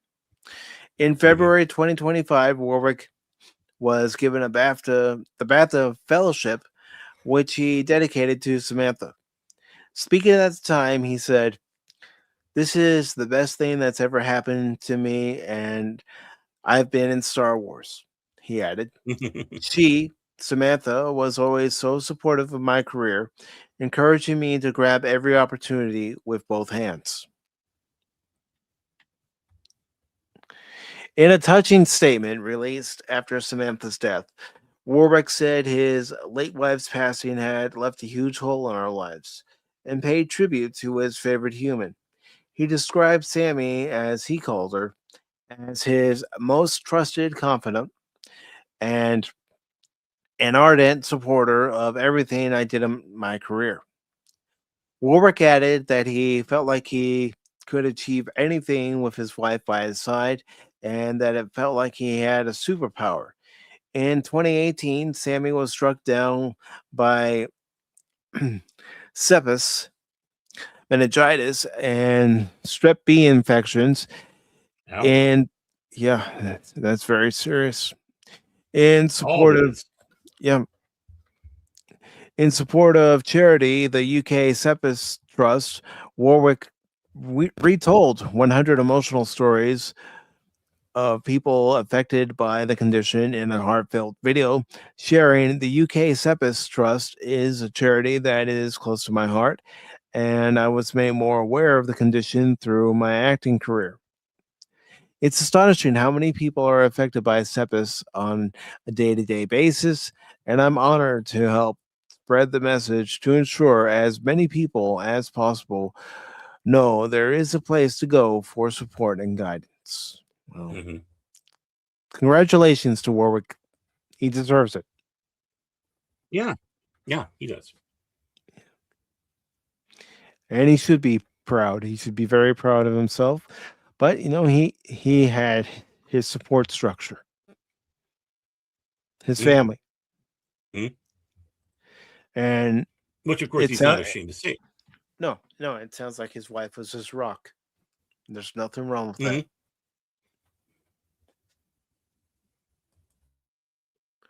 So again, congratulations to him. It's a great honor for him. And Tim, thank you for sharing that story. Mm-hmm. The guy's about my age, a little bit younger than me. Of course, Prince William the Terrible there is far younger than us. Mhm. And, getting that award, and I'm sure he's very happy he's getting it from, getting it from Jimmy Crickets. And I was complaining about English earlier. Getting it from the prince and not the king. I think a lot of people are that way, but yeah, a giant among giants. That's what he is. He is, and again, he should be proud of his career, how far he's come. Mm-hmm. Yeah. And the fact that, it's not just Star Wars that gave him that career, it's other movies. Right. Like Will. Mm-hmm. I mean, heck, how many people realize it was him in the first Leprechaun movie? Yep. Well, first, I think I think it was in many of them. Yeah. I can't Well, remember how many there were. I'm just saying the first. Yeah. Yeah.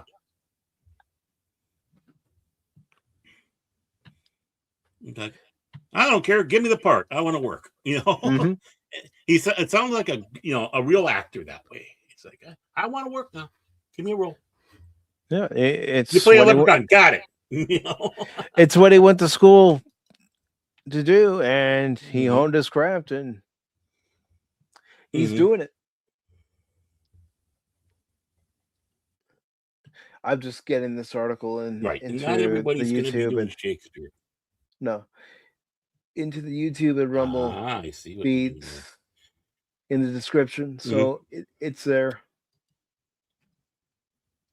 You're right. Yeah. And it's just good to know that, when you become an actor, don't think you're going to get into one of these big, huge, uh, elitist type movies where, you think you've made it because you're working with the big stars and the big directors and all that. And of course, what happens, your part's forgotten, the movie's forgotten. It's like ho hum, yon, blah. And you're forgotten for the rest of your life. Mm-hmm. It's roles like these that for the common people, everyone wants to be, oh, I want to be a Shakespearean actor. Okay. Well, in that case, get away from these movies and go to the common movies. Why? Because that's what Shakespeare was. This Mm-hmm. wasn't high intellectual. I mean, not saying there wasn't intellectual in it, but it wasn't, it was not made for the high intellectuals. It was made for the common person, uh, down on the streets in London. and they would come and watch this and laugh, hoot, and holler, and of course, learn something, because again, there wasn't all, Shakespeare is not stupid stuff, but it wasn't intended to be highbrow, right? So you want to be highbrow, go ahead. That's the big mistake. Ed O'Neill will always be remembered for being Al Bundy or Pritchett in Modern Family. Hamill will always be remembered for Luke Skywalker and nothing more, really, honestly. But aren't these great legacies to go out on? You will always be remembered forever. Tom Selleck will always be Magnum PI. Now, granted, he's had a hell of a lot, including Blue Bloods that's been recent. So, you could probably chalk that one up there. But again, it's for the people. It's not for the elites. So quit thinking you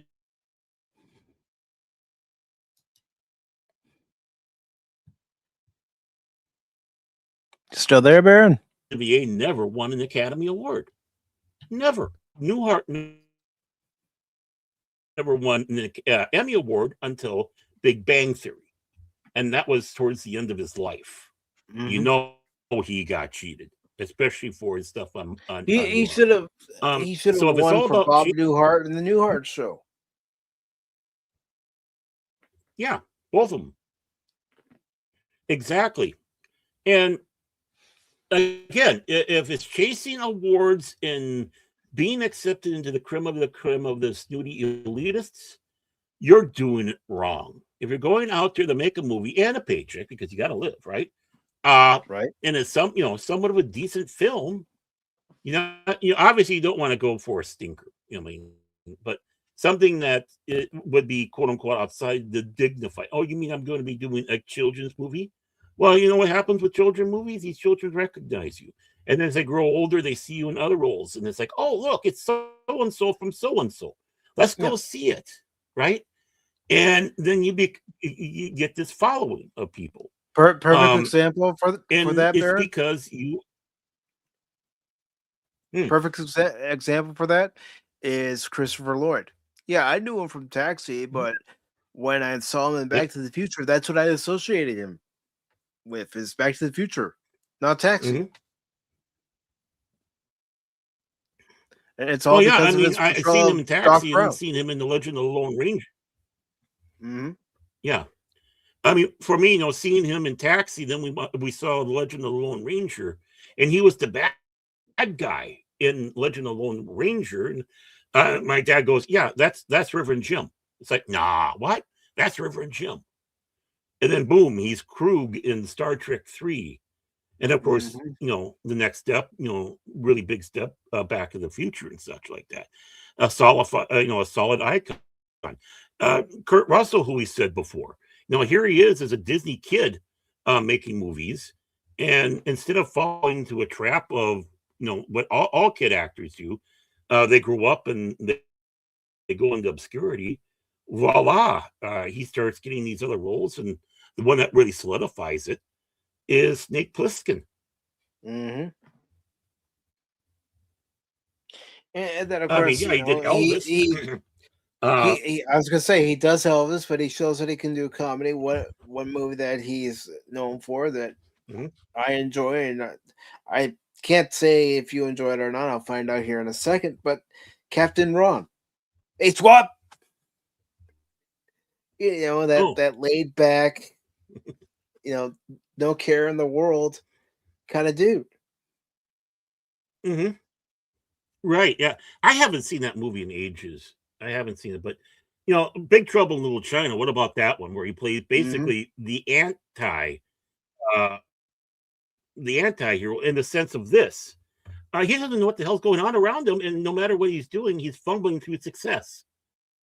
It's like all this stuff is there, but yet he's being the hero, and which in and by itself is hysterical. And of course, the great cast they had in there. So I mean, who wouldn't want to be Kurt Russell? with all the wonderful roles that he had, we will forget about Escape from L.A., but all the wonderful roles that he had, even Guardian of the Galaxies too. You know, Yeah, he was good in that. He mhm, was very good in that, of course. Tombstone. How could we forget Tombstone? mhm. Yep, I was thinking that. You tell him I'm coming! And hell's coming with me, you hear? Hell's coming with me!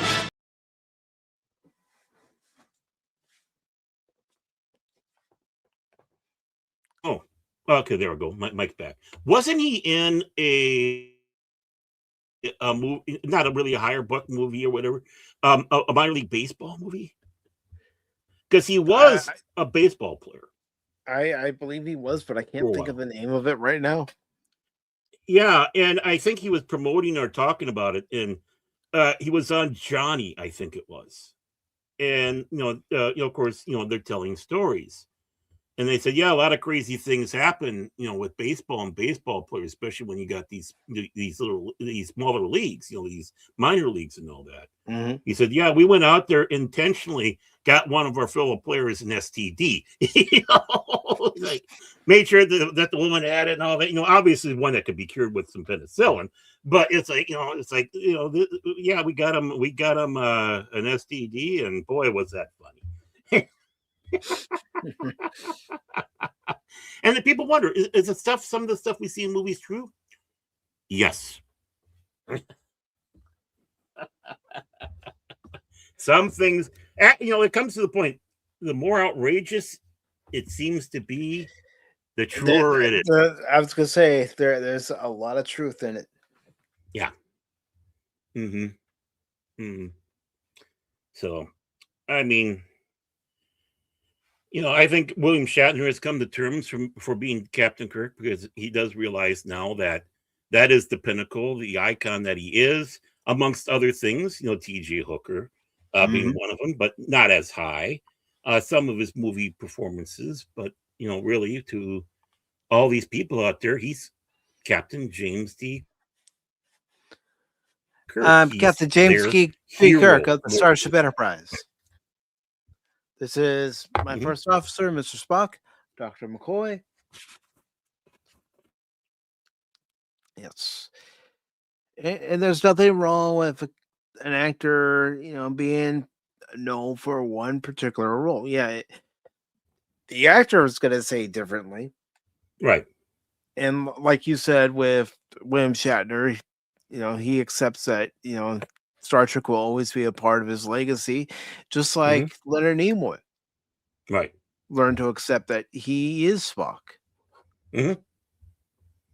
Right. I mean, you're going to be remembered all your life. Your name will never go to dust, especially if we get rid of Kurtzman, who's been trying to bury these names. Yeah. And thank God we got William Shatner still around to make sure that doesn't happen. And we have, well, what was I going to say here? Kirk, Spock. No, being the one. No, I mean, just like we're saying before about Bob Denver, he's always known for being Gilligan, but there's some of us that still remember him for being Maynard G. Krebs. Mm-hmm. It's like, so it's like, these people have been around. These people have careers. What Eve Arden will always be our Miss Brooks. Always. Mm-hmm. Does Lucille Ball will always be Lucy. Yep, she will. Lucy, what did you do? Ricky. Why did Mm-hmm. eat a Benjamin? Yeah. It smells Wow, tasty too. wow, you did a good job. Wow. Yeah. Lucy Ricardo. And just like Desi Arnaz will always be Ricky Ricardo. Mm-hmm. But he was more behind the scenes too. He was the one that kept the money going in Desi Lou. He was the businessman. Yep. And a damn good one. I mean, even after they divorced, they worked together on that. But if you get one semblance of a role where you'll always be remembered, get on your knees and thank whatever gods or the stars or whatever it is that you got that. because it will be eternal, and people will be talking about you after you're gone. People will be still sad after you're gone. Look at Andreas Katsoulis. Look at Stephen Furst. Look at Jerry Doyle. Look at Mira Furlong. I mean, there doesn't go a time when we talk about Look at Babylon DeForest 5. Kelly. Yeah. DeForest Kelly, Leonard Nimoy, Jimmy Doohan, going to another franchise. No, there doesn't go a time when we talk about these franchises that we don't, feel a tang of loss there. Peter Mayhew, Kenny Baker, Peter Cushing, Alec Guinness. You were reading my mind. Yeah, and of course, Carrie Fisher. William Hartnell, Patrick Troughton, John Pertwee, Elizabeth Sladen. Just to name a few right there. I mean, for Doctor Who. It's like William Hartnell will always be remembered for being Doctor Who. Yeah, he was in Carry On films, and he was heavy. He's in film. Well, he was only in one, but Carry On film. But the first one with Kenneth Williams, who was in many of them.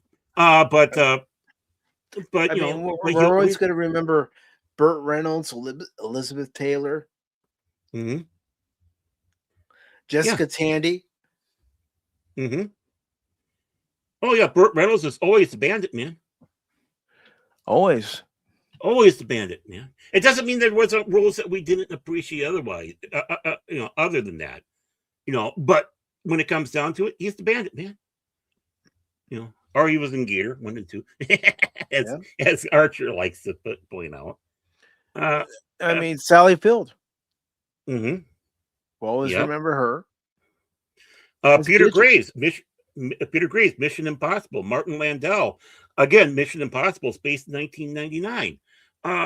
It's like, you of course, he really got a boost for playing Bela Lugosi and Ed Wood. But still, he was already still known. He was still known and beloved by us.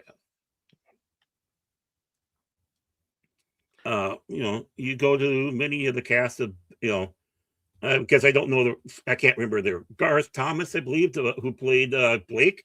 Him being gone. Peter Darrow, what was his name? I can't remember, but as Avon. And forgive me, Blake 7 fans. I watched the series. I love the series. It's just I'm terrible with names sometimes. But no, he's gone, and so we miss him. Especially his great performance in that show. Jeremy Brett, he'll always be Sherlock Holmes to us. Always. Even it's like Cumberbunch might think he can try to get beyond there, but no, it's Jeremy Brett. He's our Sherlock Holmes. He's the best Sherlock Holmes ever, hands down. And if that's the one thing that you are remembered for, be thankful, because all these people are dead. And we've said their names, or tried to say their names. And we remember them fondly.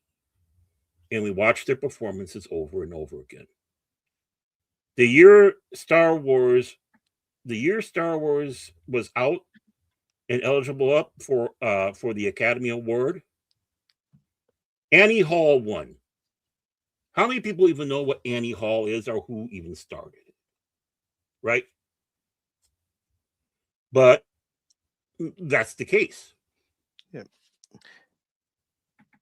And I need to correct myself. I said Sally Field as Gidget when I meant Sandra Dee as Gidget. Oh, Sandra Dee. Yeah. What was Sally Field again? Sally Field was.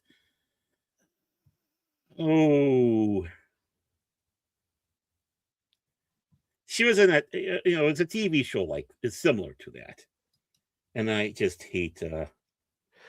I'll look it up. Well, it's like Mary Tyler Moore. She had a double whammy with Mary Tyler Moore's show and the Dick Van Dyke Show, but she was also in what was that? All you ever saw were her legs and heard her voice. It was one of the detective shows, and that's where she got her start. Moved on to, of course, Dick, and then went on to Tyler Moore. All right. I'm looking at Sally Field's IMDb for the TV series that she was in. Yeah, yeah. Of course, I have Welcome to to go, Memory Lane on Pop Talk. I have to go Yeah, all the way Flying down. Nun. Yeah, Flying Nun. yeah. Thank you, Tim. But yeah, you know, I was right too, because she was also Gidget. I thought so, but I And wasn't then, quite and, sure. then, and then I'm thinking, no, what wasn't it Sandra Dee? I hate It might that be when they that do movie that. TV thing. I don't know. But Yeah. I want to know who also wrote an episode of The Flying Nun? Harlan Ellison.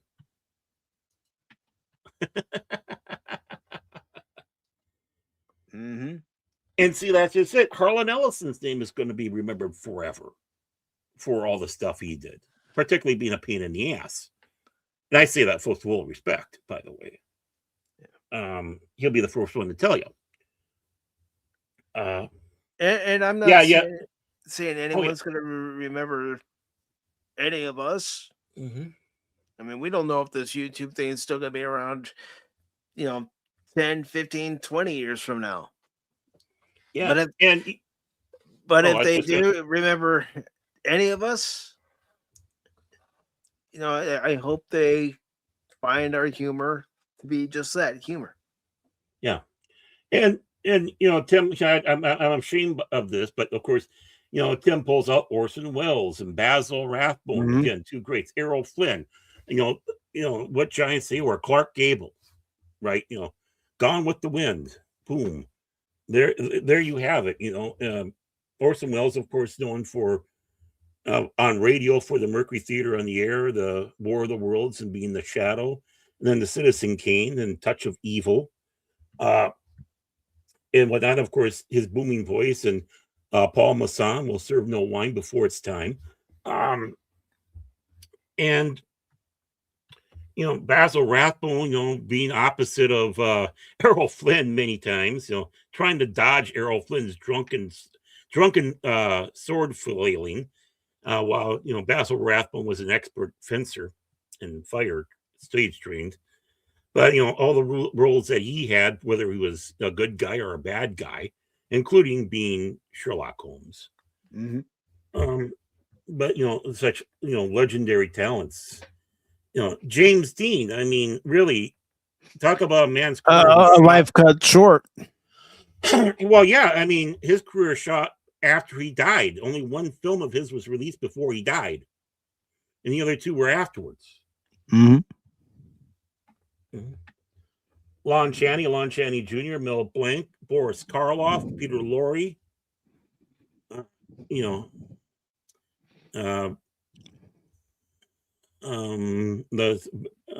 Lionel Barrymore,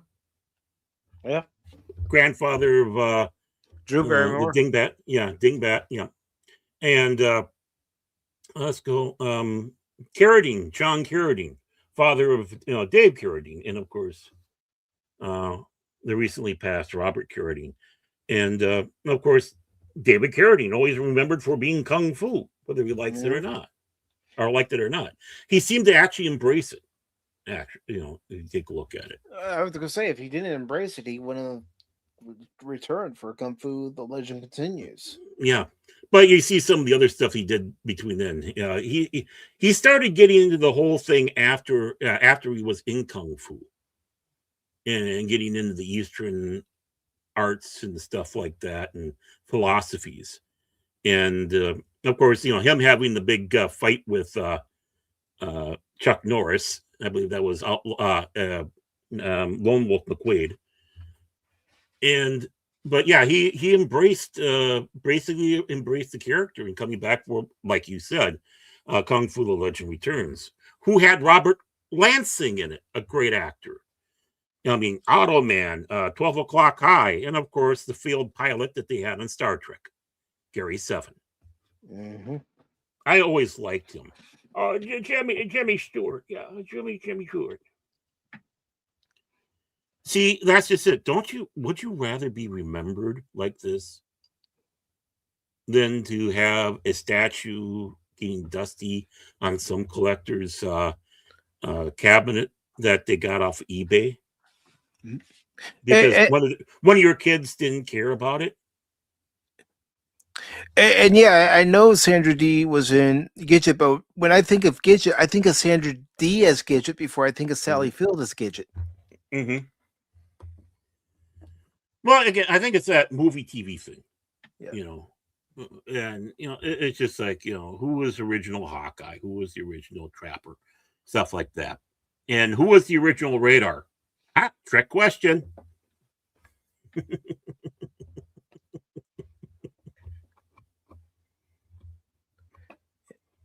But even those people have passed, or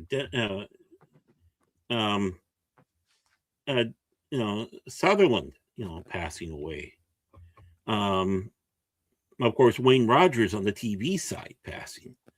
Rene Auberjonois, William Christopher. I mean, hitting on both sides of it. Sally Kellerman and Loretta Swett, the two hot lips.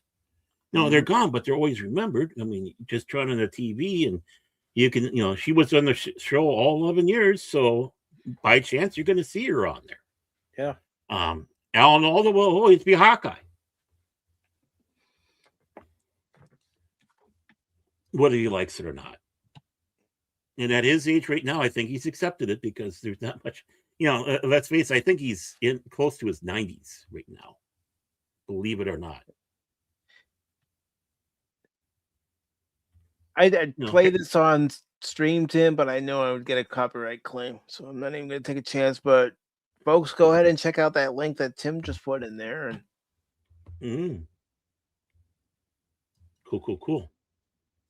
Because I don't feel like pausing the theme, every 8 seconds. It needs to be played in its entirety. Exactly. Well, and what about John Belushi? Everyone still talks about John Belushi. Yeah. I mean, just think of how far his career could have gone. Think of how far Chris Farley's career could have gone. Yeah. I mean, John Belushi could have mentored Chris Farley and kept him going down the road of disaster if he lived. Having him in Ghostbusters and a few of these other films. Serious films, because he was taking that step into serious film. Continental Divide, boom. It was a serious film, and he did a damn good job. Well, I mean, Robin Williams, he was known for his comedy, but he took on serious roles. And menacing roles, too. Mm-hmm. I mean, he had it. It's just, how much do you want to rein him in for whatever performance? Or are you going to cut him loose? And that's the thing with Robin Williams. I mean, I would love to hear all the audio takes from his recording sessions as Genie and Aladdin. Mm-hmm. Because there were takes in there, Bear, that only those that were in that recording session that day in the studio heard, and they were laughing. They were bawling. Yep. But they couldn't put them in the movie. Mm-hmm. River Phoenix, in my opinion, and this is not being mean, I think his the big thing was, unfortunately, his passing. I know what Eating Gilbert Grape he was in with Depp, if I'm right. And of course, he was young Indiana Jones in the Last Crusade. But yeah, he was. think, and his big prominence, sadly, and it's sadly for many people, was his passing. How he went, outside of the Viper Club, and of course, then subsequently his brothers rise in his career. Mm-hmm. Of course, Joaquin Phoenix is really a kooky guy. I mean, what about Amy Winehouse? She had a prominent singing career, and unfortunately, she lost her life at a very young age of 27. Yeah, the infamous 27, and that still pisses me off, to be honest with you, right?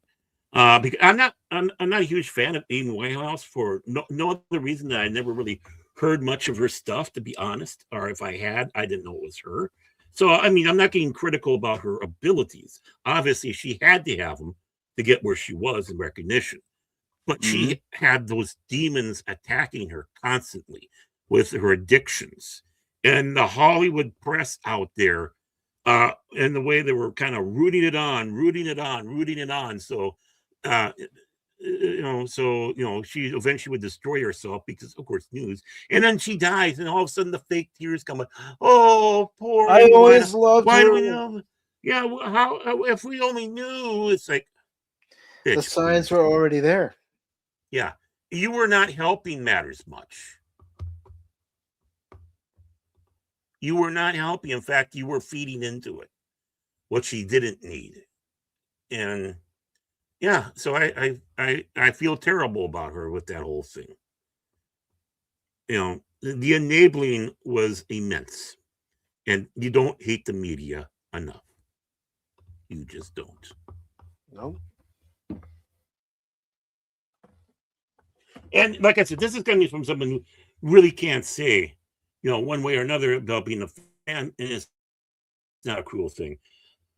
Well, Kurt Cobain, they're trying to decide if that was truly a suicide or if it was murder. John Lennon, of course, George Harrison, what was it? Brain cancer? I can't remember what got George again. I thought it was cancer, but I don't remember. Yeah, it was cancer, but I couldn't remember exactly. Yeah. But, yeah, we lost him. Of course, John being still a young man when he went. Kurt Cobain. Rear Window with James Stewart. Yeah, with that, which I have to bring up. I know it's not time for promotion, whatever, but if you like Rear Window with James Stewart, please be on the lookout for Pops and I's next video that we did together. Will probably be a week or two, because it usually goes to members first, then to the public. I think you'll like the selection that we had. So, and now that you sat back and said about James Stewart, yeah, is very Hitchcockian without being Hitchcockian. Being Hitchcock, I should say. So. And another video that's going to be premiering on Pops, I think within the next few days, is going to be Pops and I talking about the movie Nobody. Oh, Nobody? Okay. Yeah. Is it like first time watching, or is it going to be talk hard? It's pretty much us saying, best movies of the 2020 so far. And oh, okay. Yeah, a little bit different than Pops and I doing things. Yeah, okay. Which is good. It's good. You don't need to step on my coattails. The ego of one Baron Orman's head. Hey, we got our own things with Pops, and that's great. Yeah. I can hit the old stuff with him. You can hit some of this other stuff that I'm weak with. So, he's got a smorgasbord over here. That he does. Yeah, that he does. And we work cheap too, and we're usually always around. So I mean, well, he asked me if a Tuesday would be good. I said, yeah, I'll be around. And then he told me at the time. I said, yeah, I'll make sure I'm around at that time. Of course, I did have to leave to go to the post office because I was expecting something very important to come in the mail. Right. Yeah, we did ours yesterday. So, and it was fun. It was really fun. And we got kind of animated too about it. We were kind of gushing about this movie. And it's one I will guarantee none of you have heard of or seen. Yes, yes. But, Bear, let's go ahead and wrap it up here. Okay. Wrap us up like kale around Cash's tofu. So, Baron, what do you have coming up, or what's in the pipeline? Well, I basically blew my wad already with that. Other than that, okay. with you. And like I said, hopefully I can get some other stuff. Have actually been thinking about some stuff I can be putting out there as I was waiting for the pins to dive into me. So yeah, so hopefully I'm getting better. So hopefully we will see some more stuff from the Baron soon, because doggone it, you need to hear from me. It'll be the most important video you'll see that day. Back to you, Mike. Right, and again, I'm glad you're able to be here today. I wasn't expecting you to be here because of your I didn't either. appointment and getting the shot, but I'm glad Yeah, you're able to come in. And yeah, I didn't expect it. You never know. You go like about 20, 30 miles for your shot.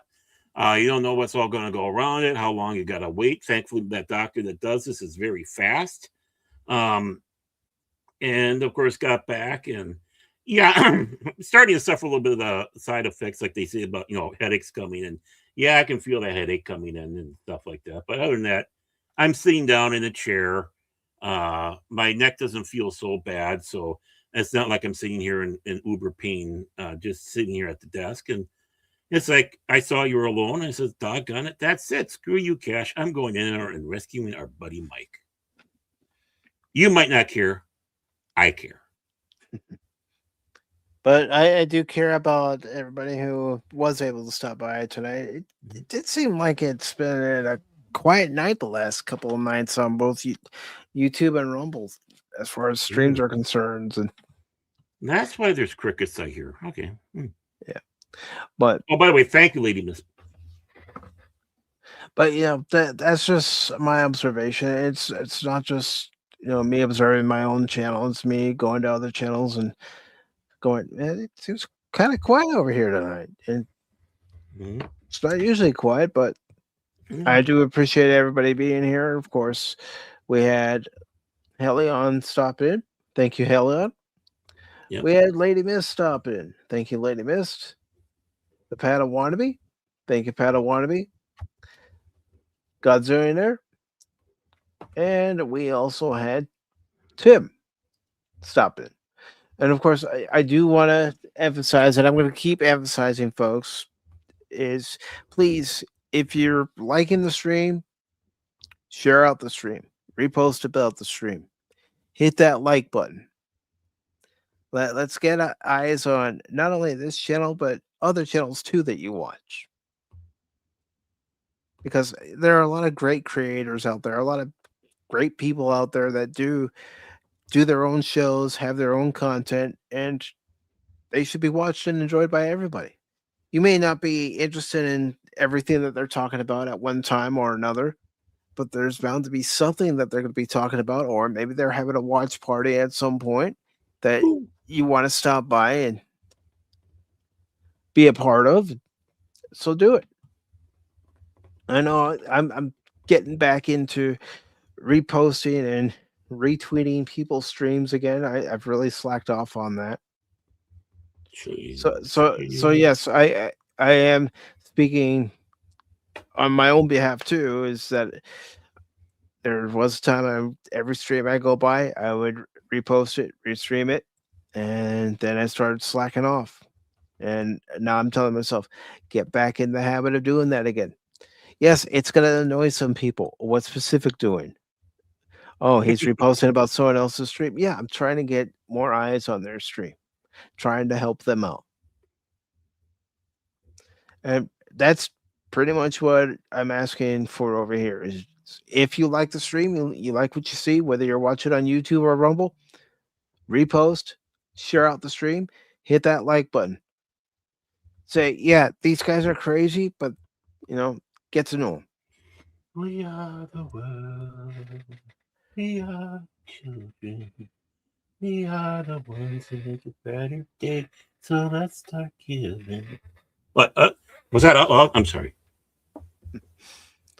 No, and another reason I'm not gonna lie to anybody. I don't have any reason to lie to anybody. Is because I noticed that last night's stream got 66 views, but only 7 likes. So I'm thinking, okay, then there's, people out there.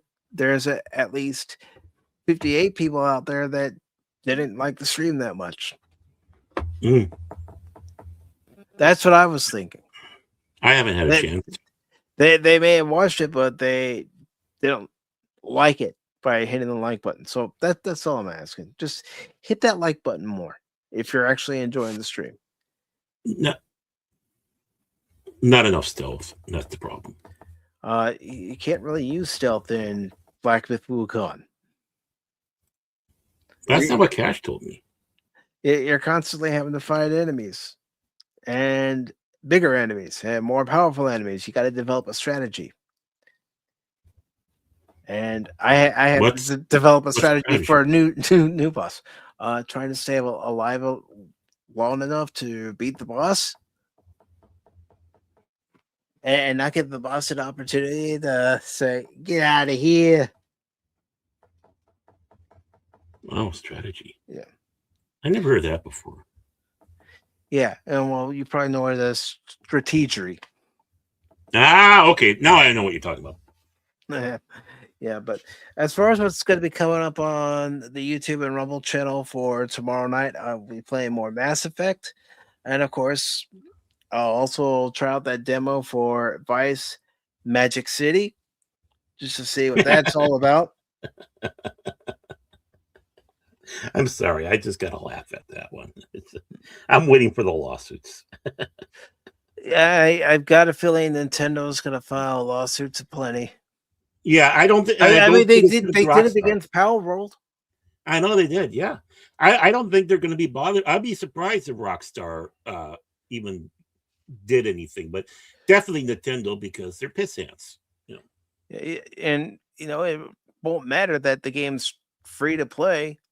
Mm-hmm. They'll say, "Well, we see elements of Zelda here. That's our property." Yeah. What did you get your elements off with too there? Huh? Yeah. Come on. So that'll be coming up tomorrow on both the YouTube and Rumble channel. Then, with it being the 13th on Friday, we're playing more Resident Evil on the Rumble side. And no, that's not behind a premium paywall. That's for everybody who wants to watch to come by and watch. And then, of course, this Saturday, I'll be discussing and watching with all of you yesterday's Enterprise from the 3rd season of Next Generation. And this Sunday, we'll be watching Unforgiven. So that'll be a good movie to watch this Sunday. And then, of course, we've got more games coming up for Tuesday and Thursday of next week, and more Pop Talk coming up as well. Of course, for next Saturday, all channel members are going to be invited on the 21st for our members only stream, but also this Sunday for Unforgiven. If any channel members wish to join us during the watch party on the panel as we watch and discuss the movie, you're going to be more than welcome to. I will put the invite link in probably either after this show or after tomorrow's game stream. But either way, you guys will have a link to join Baron, Cash, and myself as we watch Unforgiven. So until then, everybody, have yourselves a good night, and we will see you all later. Mm-hmm. Autobots, transform and roll out!